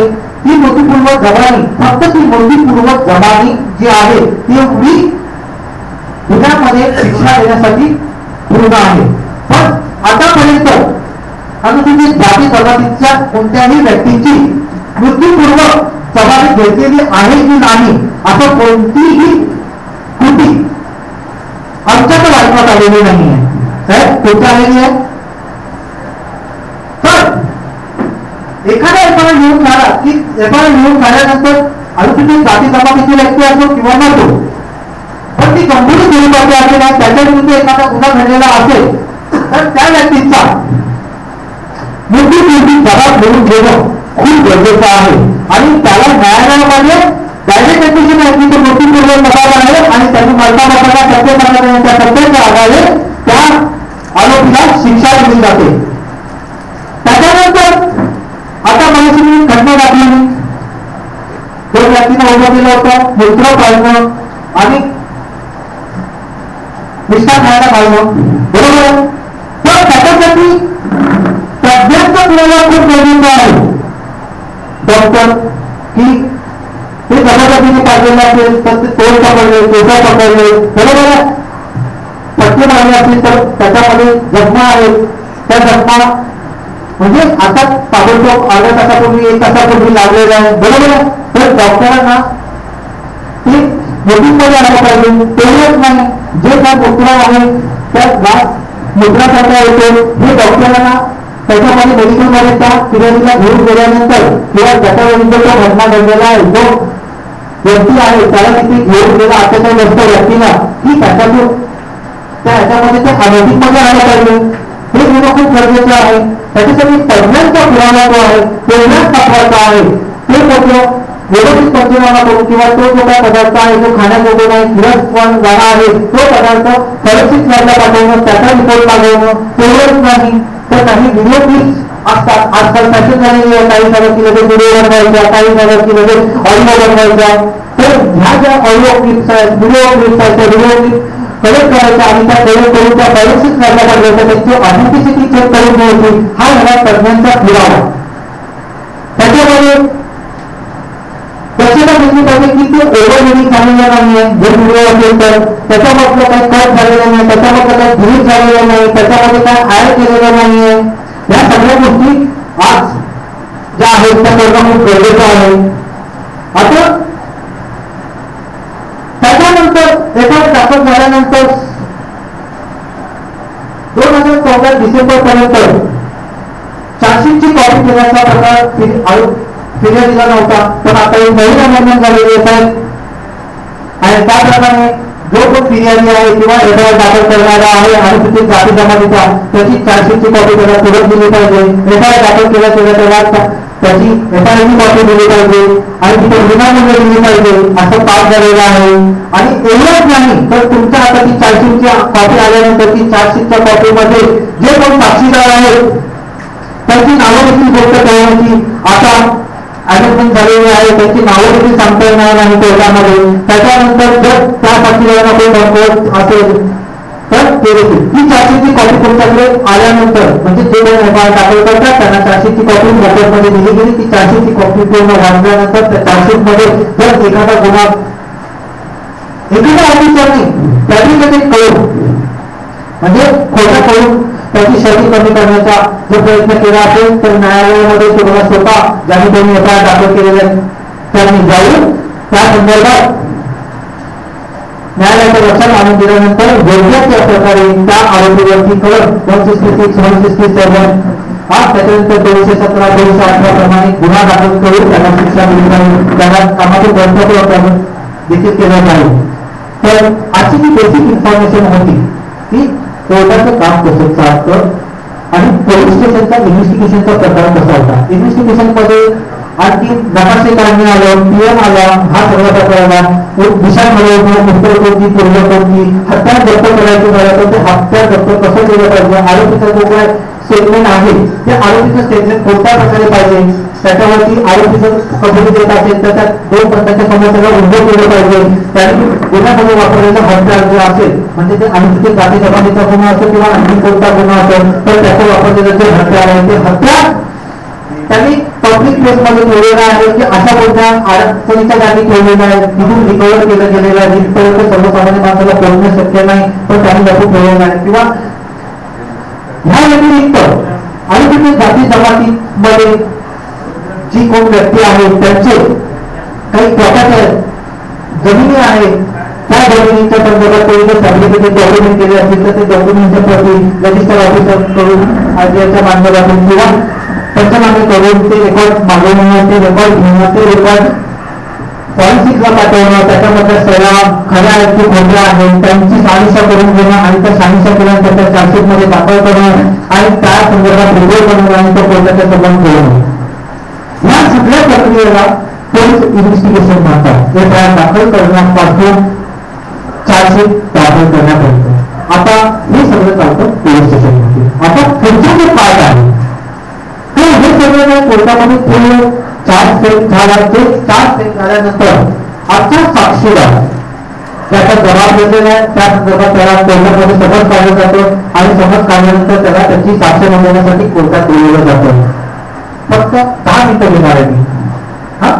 त्यामुळे 10 मिनिटं फक्त त्याला कोर्टामध्ये बोलवल्यानंतर त्याला सगळ्यात पहिल्यांदा कोर्टामध्ये जो काही जबाब दिलेला आहे त्यांनी पोलीस स्टेशनमध्ये जबाबामध्ये स्टेटमेंटमध्ये 164 प्रमाणे CRPCच्या तो जबाब किंवा एफआयआर तो एफआयआर त्याला कोर्टामध्ये दाखवला जातो. त्या अनुषंगाने त्याला झालेली हकीकत जर पूर्ण विचारून घेतात सरकारी वकील त्याला विचारतो न्यायालयाची काय झालं होतं बरोबर हा मग पुढे काय झालं पुढे काय झालं पुढे काय झालं पुढे काय झालं पुढे काय झालं. जर तो सक्षम साक्षीदार असेल त्याची घटना बघितलेली असेल किंवा त्या घटनाच्या अनुषंगाने त्यांनी काय त्याचे स्टेटमेंट असेल तर तो जे काही हकीकत झाली होती बरोबर खऱ्या खरा जसं तर तसं सांगतो आणि जशी तर तशी ती घटना जर सरळ तपास म्हणजे चीफ पण करतो रजिस्टर करून घेतात. रजिस्टर करून घेतल्यानंतर आरोपीच्या वकिलांना त्यांची कॉस्ट म्हणजे पूर्ण तपासणी कॉस्ट घेण्यासाठी तपासणी करण्यासाठी अधिकारीला जातो. मग ते त्या अनुषंगाने प्रश्न विचारतात. त्या सगळ्या प्रश्नांना असेल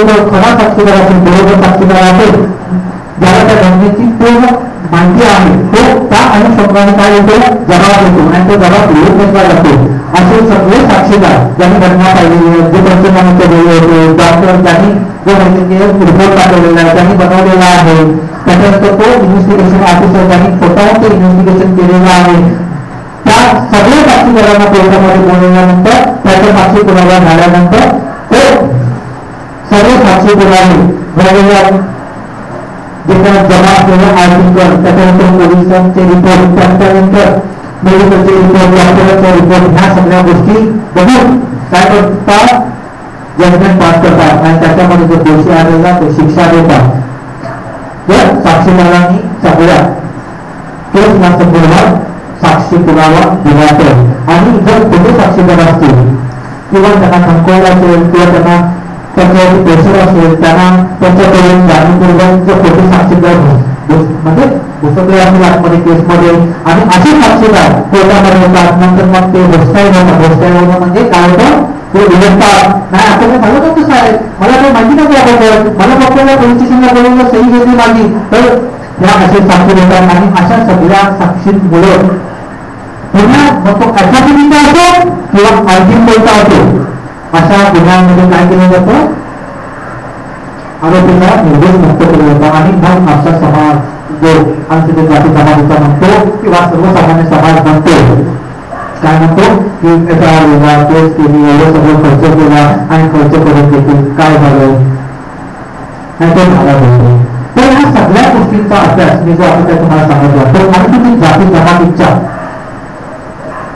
कायदा तो परिपूर्ण कायदा आहे. परिपूर्ण कायदा म्हणजे एक संरक्षण कवच आणि ते संरक्षण कवच कसं आहे हे पुढच्या 3 सेक्शन मध्ये त्याच्यामध्ये कोणत्या जाती येतात त्यापैकी महत्वाच्या जाती जमातीच्या त्यांची नावं घेऊन त्यानंतर अनुसूचित जाती भारताच्या संविधानाप्रमाणे कोणत्या अधिकारी आहे त्यानंतर हा अधिनियम कोणत्या अधिकारी पास झाला 2014 जो अधिनियम आता पास झालेला आहे तो कसा पास झाला 151 प्रमाणे आर्टिकल 1, 2, 3 प्रमाणे कसा पास झाला ते देखील मी तुम्हाला सगळ्यांना माझ्या पद्धतीने प्रामाणिकपणे शिकवण्याचा प्रयत्न करणार आहे.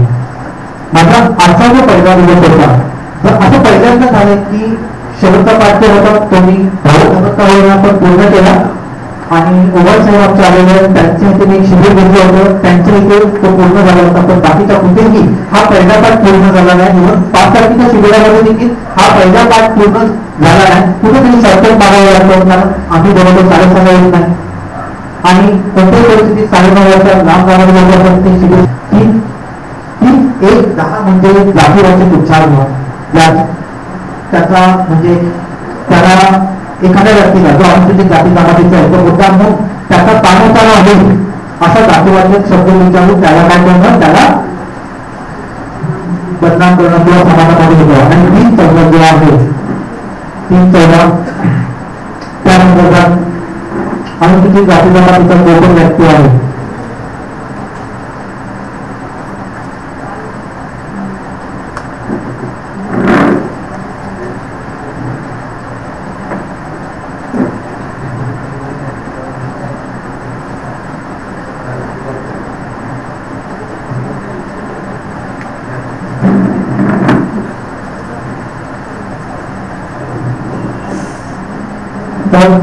अनुसूचित जाती व्यवस्थेचे जे व्यक्ती आहेत त्यांना गुढीपाडीत अधिकार आहे की ह्या रस्त्याने जायचं, या रस्त्याने यायचं, या मंदिरात जायचं, त्यांनी पालखी उचलली पाहिजे, त्याचा पालखीचा पहिला अधिकार आहे, असा मोठा अधिकार आहे.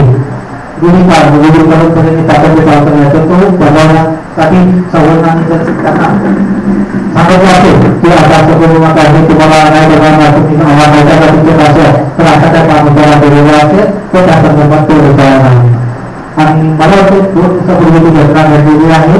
समोरची पार्टी पण म्हणून तिने आठवणीची केस दाखल केली, ही पार्टी पण म्हणून ती आठवणीची केस दाखल झाली आणि आमचे ॲडव्होकेट मस्के साहेब हा यांच्याकडे केस आहे बरोबर. आणि माझं स्टेशन बोर्डामध्ये त्यांचं ताबडतोब मला सांगत होते की आठवणीची कागदला केस झालेली आहे आणि ही सगळी अतिगती ऐकून घेतलेली आहे स्टेशन बोर्डामध्ये अरुण मस्के साहेबांनी बरोबर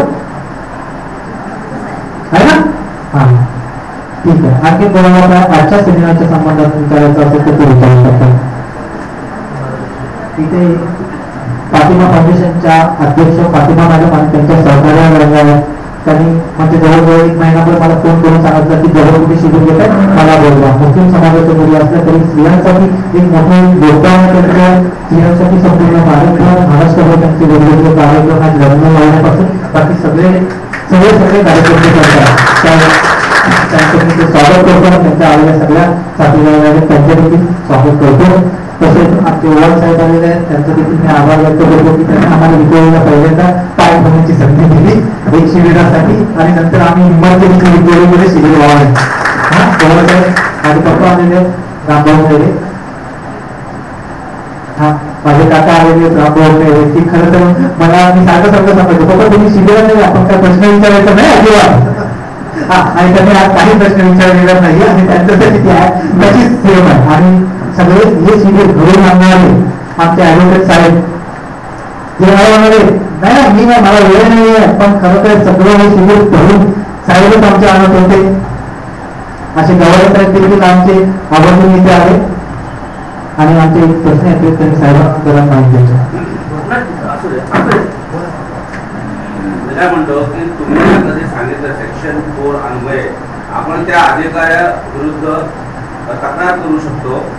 तर पहिलं की तक्रार करताना आपल्याला म्हणजे त्या अधिकाऱ्याविरोधात तक्रार करताना कोर्टात आपल्याला वकिलाची गरज असते का. दुसरा प्रश्न त्या संदर्भात की कोर्ट लँग्वेज जर इंग्लिश असेल तर माझ्यासारख्याचं काही इंग्लिशवर हे नाही आहे सर्वसामान्य लोकांचं त्यातल्या त्यात कोर्टाची भाषा तर भाषा कोणती असावी. पहिलं वकिलाची गरज आहे का, भाषा कोणती असावी आणि माझ्या याला हे करण्यासाठी सगळ्यांची गरज आहे का की सत्य हाच एक पुरावा असणार आहे तिथे. सगळ्यात पहिल्यांदा की माझ्या 53 शिबिरांमध्ये भाषा कोणती हा प्रश्न विचारणारा पहिला व्यक्ती आणि मला त्याचा करूया न्यायालयीन भाषा कोर्टाची ही मराठी आहे आणि मराठीच्या नंतर इंग्रजी आहे. आम्ही कोकणामध्ये इथे 7 वकील हजर आहोत. साहेब साहेब माझी बायको स्वामी तिकडे आहे, वकील आहे आणि मी स्वतः आहे. आणखी कोणीतरी असू शकेल. पिटिशन किंवा केस पोलीस जे नियम देतात ते मराठीमध्ये देतात. त्याच्यानंतर महाराष्ट्रामध्ये गुजरातीमध्ये नियम देतात. तिकडे तुम्ही गेला कर्नाटकमध्ये ते पंचमहातीमध्ये नियम देतात. जी तुमची लोकल बोली भाषा आहे ती कोर्टाची भाषा त्या ठिकाणी आहे. एका ठिकाणी उर्दू देखील कोर्टाची भाषा फातिमा मॅडम. उत्तर भारतामध्ये हिंदी ही कोर्टाची त्यांच्यासाठी भाषा आहे. तर कोर्टाची भाषा ही मराठी आणि त्याच्यानंतर इंग्रजी. आणि जर इंग्रजीत एखादं पिटिशन आलं आणि जर तुम्हाला ते पिटिशन परत नाही इंग्रजीमध्ये जर तुम्ही कोर्टामध्ये अर्ज केला की ह्या जी काही इंग्रजीमध्ये लिहिलेलं आहे ते मला कळलेलं नाही, तर हे फिर्यादी किंवा आरोपी ज्यांनी कोणी ते दाखल केलेले आहे तर त्यांना हे ट्रान्सलेट करून मला मराठीत द्या. तर त्याच्यासाठी ट्रान्सलेशन करण्याची कोर्ट ऑर्डर करतात आणि मराठीत तुम्हाला मराठीत आवाज येतं. पण तुम्ही मराठी म्हणजे महाराष्ट्रात आवाज जर तुम्ही उत्तर भारतात असाल तर तिथे हिंदीमध्ये ट्रान्सलेशन करून द्या, तर इथे हिंदीमध्ये देणार. तर कोर्टाची भाषा पहिल्यांदा मराठी त्याच्यानंतर इंग्रजी. हायकोर्टामध्ये सगळं जे काय चालतं ते इंग्रजीमध्ये चालतं कारण हायकोर्टाचे स्वतःच स्टेटस आहे. पण एखादा व्यक्ती मला गौरव सांगावं असं वाटतं की किल्लापूर मधील एक उत्तर भारतीय वकिलांनी त्याला कोर्टामध्ये हिंदी बोलू नको म्हणून सांगितलं गेलं होतं. त्याला त्यांनी ही पिटिशन हायकोर्टामध्ये दाखल केली की मला हिंदी येतं, मला हिंदी बोलता आलं पाहिजे कोर्टामध्ये. आणि साहेबांनी ती ऑर्डर पास केलेली आहे आणि ही घटना 35-35 वर्षापूर्वी झालेली. तुम्हाला तुमचा दुसरा प्रश्न होता तो मी प्रश्न विसरलो सांगाल. मला पुन्हा एकदा दुसरा प्रश्न सांगाल का? वकिलाची आवश्यकता असते का आणि खर्चिक बाब. कारण भारतामध्ये न्याय मिळतो पण त्यासाठी खूप खर्च करावा लागतो असं सगळीकडे आम्ही वाचतो आणि ऐकतो. त्याच्यावर तुम्ही जर प्रकाश टाकला तर बरं होईल. तर सर्वात पहिल्यांदा फौजदारी ज्या काही केसेस असतात पहिल्यांदा मी तुम्हाला हिस्ट्री सांगतो. 1840 पासून क्रिमिनल कोड सुरू झालं. 1840 त्यावेळेला काही वकील नव्हते. त्यावेळेला इंग्लंडमध्ये जाऊन बाय लॉ बॅरिस्टरची पदवी घेऊन यावं लागत होतं. त्यानंतर हिंदी जे काय विनंती होते त्यांना काय लिहिता वाचता येत होतं कामकाज ते स्वतः चालवत होते. त्याच्यानंतर पूर्वी जे काय पोटात कामकाज चालत होतं ते म्हणजे समोर उभं केलं जायचं सांगतो असं करून ते चालत होतं. त्याच्यानंतर पुढे इंग्रजांनी बांधले सगळं काय सुरू झालं त्यावेळेस ते प्रमाण सुरू झालं. कित्येक ठिकाणी तिथले जे काही बादशाह राजवले ते बादशाह जे होते. तर ह्यापूर्वी आता जसं स्टेट ऑफ महाराष्ट्र वर्सेस विकीवामध्ये माझी केसचं नाव आहे तर पूर्वी कसं नाव होतं इंग्रजांच्या क्रमात माहिती होतं. वर्सेस विकीवामध्ये त्याच्या आधी कसं होतं ते सांगतो. बादशाह विरुद्ध विकीवामध्ये त्याच्या आधी म्हणजे बादशाच्या काळात त्याच्या आधी कसं होतं माहिती त्याच्या देशाचं नाव त्याच्या म्हणजे आता जर मी एकदम मागे घेऊन गेलो तुम्हाला तर त्यांच्यामध्ये पण न्याय निवाडी बनले आहेत आणि ते न्याय निवाडी काटककथा म्हणून तुम्ही वाचता बरोबर ते नाही तर हे काटककथा म्हणून वाचता. तर त्याच्या वेळेला न्याय व्यवस्था म्हणजे काय? वकील हा कोण आहे तर वकील म्हणजे तुमचं म्हणणं मांडणारा एक कायद्याची माहिती असलेला व्यक्ती ज्याला ऍडव्होकेट ऍक्ट प्रमाणे कोर्टामध्ये तुमच्या वतीने केस दाखल करण्याचा कोर्टामध्ये पुरावा घेण्याचा प्रश्न विचारण्याचा तुम्ही अधिकार दिलेला आहे. आता त्याचबरोबर सरकारी वकील नावाचा देखील एक प्रकार तुम्ही ऐकलेला आहे. त्याचबरोबर लिगल एड मला विचारायला कसं आहे बरं कायदेशीर मदत हा देखील लिगल एड लगेच देण्यात असतो. पण न्यायालयीन मदत तर ते देखील प्रत्येक कोर्टामध्ये डिपार्टमेंट असतं. जर तुम्हाला वकील परवडत नसेल तर तुमच्या केसची माहिती जर तुम्हाला अत्यंत चांगल्या प्रकारे असेल तर तुम्ही स्वतः तुमची केस जाणू शकता आणि तो तुमचा फंडामेंटल राईट्स आहे पडल्यानंतर वेळेस जन्माने आलेला तुमचा अधिकार आहे. तुम्हाला कोणी वकील दिला आणि त्या वकिलाची चुकीची केस दाखल केली, ते चुकीची केस चालवली तर त्या वकिलाच्या विरुद्ध पण कारवाई करू शकता. त्या वकिलाच्या विरुद्ध ऍडव्होकेट ऍक्ट प्रमाणे तुम्ही कारवाई करू शकता की ह्या व्यक्तीने मला अशी माहिती घेतली आणि चुकीची माहिती मागवली म्हणून त्या वकिलाच्या विरुद्ध पण कारवाई करू शकता. तेवढंच नाही तर पुढे त्याचा तुम्ही उठण्याबद्दल मागू शकता. बघा सगळं सांगणार नाही, लपवणार नाही. तुम्हाला जे वकील देण्याची गरज नसेल तर तुम्ही स्वतःची केस चालू शकता. जशी ती मी स्वतः चालवणार तर तुम्ही स्वतः देखील चालू शकता. तेवढंच नाही तर तुम्हाला सरकारी वकील पाहिजे असेल तर तुम्ही अर्ज विचारता की माझी आर्थिक परिस्थिती चांगली नाही किंवा मला सरकारकडून वकील मिळाला पाहिजे, तर तो पुढच्या तारखेला तुम्हाला वकील देणार नाही, तुमची केस मांडण्यासाठी सारा देऊ शकता. एवढंच नाही तर ऍट्रॉसिटीच्या कायद्यामध्ये तुमच्या आवडीचा वकील तुम्हाला मिळण्याचा पूर्ण अधिकार आहे. जर तुम्हाला तुमची केस साहेबांनी चालवली पाहिजे तर तो पण तुम्ही आग्रह मिळू शकता. आता तिसरा प्रश्न खर्चाची वाढ.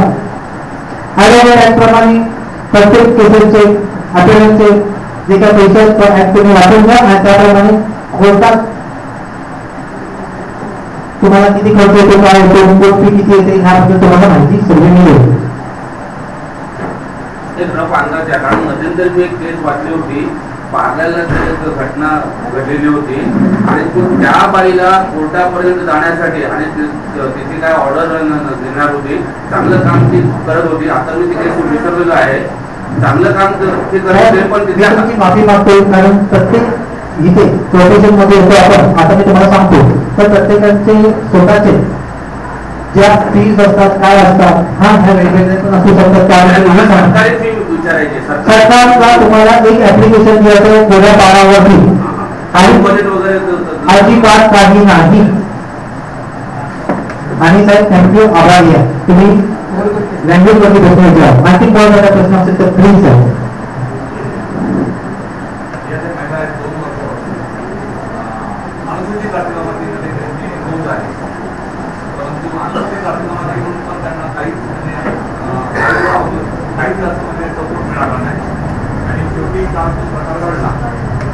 आणि त्यांच्यावर पण क्रॉस केस घेतली त्याच्याबद्दल आता ते जे आहे अनुसूचित जे आता ते मोठा व्यक्ती आहे तो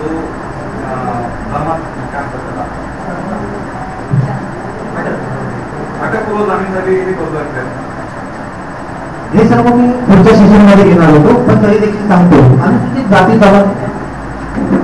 अनुसूचित जाती जमातीचा कायदा जो आहे जो आहे त्यामध्ये सेक्शन 438 अटकपूर्व जामीन अँटीसिपेटरी बेल ज्याला म्हणतात त्याची प्रोव्हिजन नाही.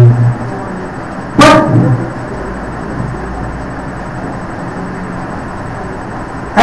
सांगतो व्यवस्थित की अटकपूर्व जामीन ह्याच्यामध्ये घेता येत नाही. ह्याच्यामध्ये जे काय गुन्ह्याचे स्वरूप आहे हे गुन्ह्याचे स्वरूप म्हणजे मोठ्या प्रमाणात आहे. त्याच्यासाठी एक समाजाला पूर्ण पोचलेले आहे. तेवढंच नाही तर ह्या केसमध्ये अशा लोकांना अटक करून त्यांच्याकडून बाकीचे इन्व्हेस्टिगेशन करून स्वतःला की त्याच्या मागे कोण आहे का, काय आहे का, कोणती ताकद आहे का, आणखी काय आहे, ह्या सगळ्या गोष्टी पोलिसांनी बघायला पाहिजे. तर पोलीस आरोपीला अटक करणं टाळतात. का करतात? त्याच्यामध्ये दोन गोष्टी सगळ्यात महत्वाच्या आहेत. आतापर्यंत पोलिसांनी अटक करण्यासाठी आरोपीला टाळलेलं आहे. त्याचं पहिलं कारण आरोपी मिळून येत नाही, बरोबर. आरोपी मिळून येत नाही, त्याला माहिती पडला की गुन्हा घडला. आणि दुसरं महत्वाचं कारण त्यांनी सांगायची गरज नाही. काही लोक आहेत पोलीस ठाण्यामध्ये ते थोडंफार देतात आणि काहीतरी कारण सांगतात. सगळे नाही म्हणत आहेत, काही लोक म्हटलं निष्कर्ष म्हणतो की जे काही माझ्या हातात पुस्तक आहे त्याच्यामध्ये देखील अटक न करण्याची कारणे जी आहेत त्याच्यामध्ये स्पष्ट लिहिलेलं आहे की काही द्रव्य घेऊन म्हणजे काही पैसे घेऊन काही ऑफिसर केसेसची शेवटी कमी करतात, कुठला पण अटक करत नाही. तर अट्रॉसिटी ऍक्ट मध्ये अँटीसिपेटरी बेल जी प्रोव्हिजन नाही आहे. पण मध्यंतरी डॉक्टर वाहने त्यांच्यामध्ये त्या ऍट्रॉसिटीची केस झाली आणि त्यांना अँटीसिपेटरी बेल मिळाला. घटना दोन्ही असली. त्याच्यानंतर आमच्या मुंबईमधले एक आमदार साहेब माहिती नाही पण त्यांच्यामध्ये देखील ऍट्रॉसिटीची केस झाली, त्यांना देखील अँटीसिपेटरी बेल मिळाली. बरोबर. आता पुढे ही कशी मिळाली तर विरोध करायला कोणतरी पाहिजे ना. आम्ही अटकपूर्व लागण्यासाठी अर्ज करतो सेंट्रल न्यायालयामध्ये आणि त्याच्यानंतर विषय झाला की हायकोर्टामध्ये. बरोबर आहे. मी तुम्हाला थोड्या वेळापूर्वी सांगितलं की ज्याने कोणी आरोग्य आहे तो तिथे गेलो की हा माणूस आणि तिथे जाती जबाबदारीचा आहे की नाही मला माहिती नव्हतं. तर मला तो गुन्हा घडला आहे. तो अनुसूचित जाती जमातीच्या कायद्याप्रमाणे म्हणजे मला राईट आहे की अँटीसिपेटरी बेल मिळावं. मला माहिती नव्हतं. हा पहिला डिफेन्स. दुसरा डिफेन्स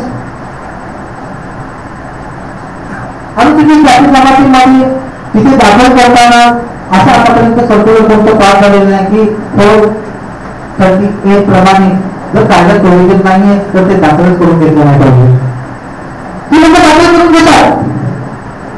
तिथे हे दाखल का करून घेतलं म्हणून त्या सरकारी अधिकाऱ्यांवरती आतापर्यंत कारवाई झालेली नाही. बरोबर. आणि ह्याच्या विरुद्ध आणखी एक महत्वाची गोष्ट की ही कारवाई झाली पाहिजे ना की बघा कायद्यामध्ये लिहिलेलं आहे अधिकार लागू नाही आणि तुम्ही दाखल करून कसं घ्यायचं म्हणजे तुमचा निष्काळजीपणा होता. तुमचं लक्ष नव्हतं. कोर्टाच्या समोर आलं पण कोर्ट पण नाही आहे. कोर्टाला पण माहिती आहे की असं आहे. त्याच्यानंतर एक जजमेंट पण आहे आमच्या वेळी. त्या जजमेंट प्रमाणे सर्वोच्च न्यायालयाची आज मोरगाव सिरवई विरुद्ध स्टेट ऑफ तामिळनाडूची जजमेंट आहे. अटकपूर्व जामीन नाही. त्याच्यानंतर रामकृष्ण विरुद्ध स्टेट ऑफ एमपी 1995 ची जजमेंट आहे. त्याप्रमाणे अटकपूर्व जामिनाची प्रोव्हिजन नाही. एवढं असताना त्या लोकांना जामीन का मिळतो कारण आमची वकील त्या दिवशी गुन्हा दाखल केल्यानंतर आमच्या फिर्यादी आहे की त्यांच्या वतीने तिथे वकील जावं आणि त्या वकिलांनी सांगावं की बघा या गुन्ह्याचं स्वरूप असं असं आहे. ह्या गुन्ह्याच्या ऍक्टमध्ये अँटीसिपेटरी प्रोव्हिजनच नाही. त्याच्यानंतर तिथली लोक घाबरलेले तिथल्या हा आरोपी सुटला तर त्या लोकांना सुद्धा नक्की डिफेन्सला फोडण्याची शक्यता आहे. एवढंच नाही तर हा जो गुन्हा आहे या गुन्ह्यामध्ये अशी ही घटना राहील तो सरकारी वकील तुमचा देईल का तिथे देतो का.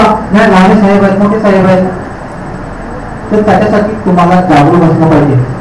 मी तुम्हाला सांगतो की ही जी जजमेंट आहे रामकृष्ण विरुद्ध state of MP all India reporter मतलब 1995 ला सुप्रीम कोर्टाने ही जजमेंट पास झालेली आहे. आतापर्यंत किती लोकांनी जाऊन ही जजमेंट कोर्टामध्ये दिली आणि सांगितलं की न्याय माणसाचा अटकपूर्व जामीन झालेला आहे तो रद्द करावा. न्यायाप्रमाणे कायदेशीर अटकपूर्व जामीन म्हणजे होत नाही. कोणी सांगितलं असं तुम्हाला माहिती झालं जरी जामीन झालेला असेल तो जामीन बेकायदेशीर असेल तर स्टेटचे थोडेसे ठाकले होते. आमचा जो कोण आयोग आहे अनुसूचित जाती जमातीचा असेल त्या आयोगाने त्याला जामीन नाकारला. तो मोठा माणूस होता त्यामुळे ती सायटेशन पडला तर त्याच्या विरुद्ध सुप्रीम कोर्टात का गेली नाही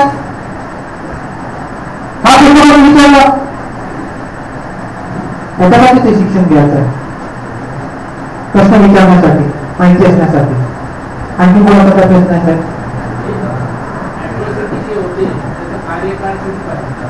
त्याच्या आतमध्ये घ्यायला पाहिजे. 5-6 वर्ष झाले त्यानंतर घेता सर हे सर्व मी डिटेलमध्ये पुढच्या सेमिनारला घेणार आहे आणि माझी विनंती आहे की तुम्ही सर्वांनी पुढच्या सेमिनारला हजर राहावं. मी सुरुवातीला 4 वेळा या प्रश्नाचं उत्तर दिलं की कोणत्याही समाजाचे कोणत्याही जातीचे आणि कोणतेही दोघा जातील ते फक्त साक्षीदार प्रमाणे असतात.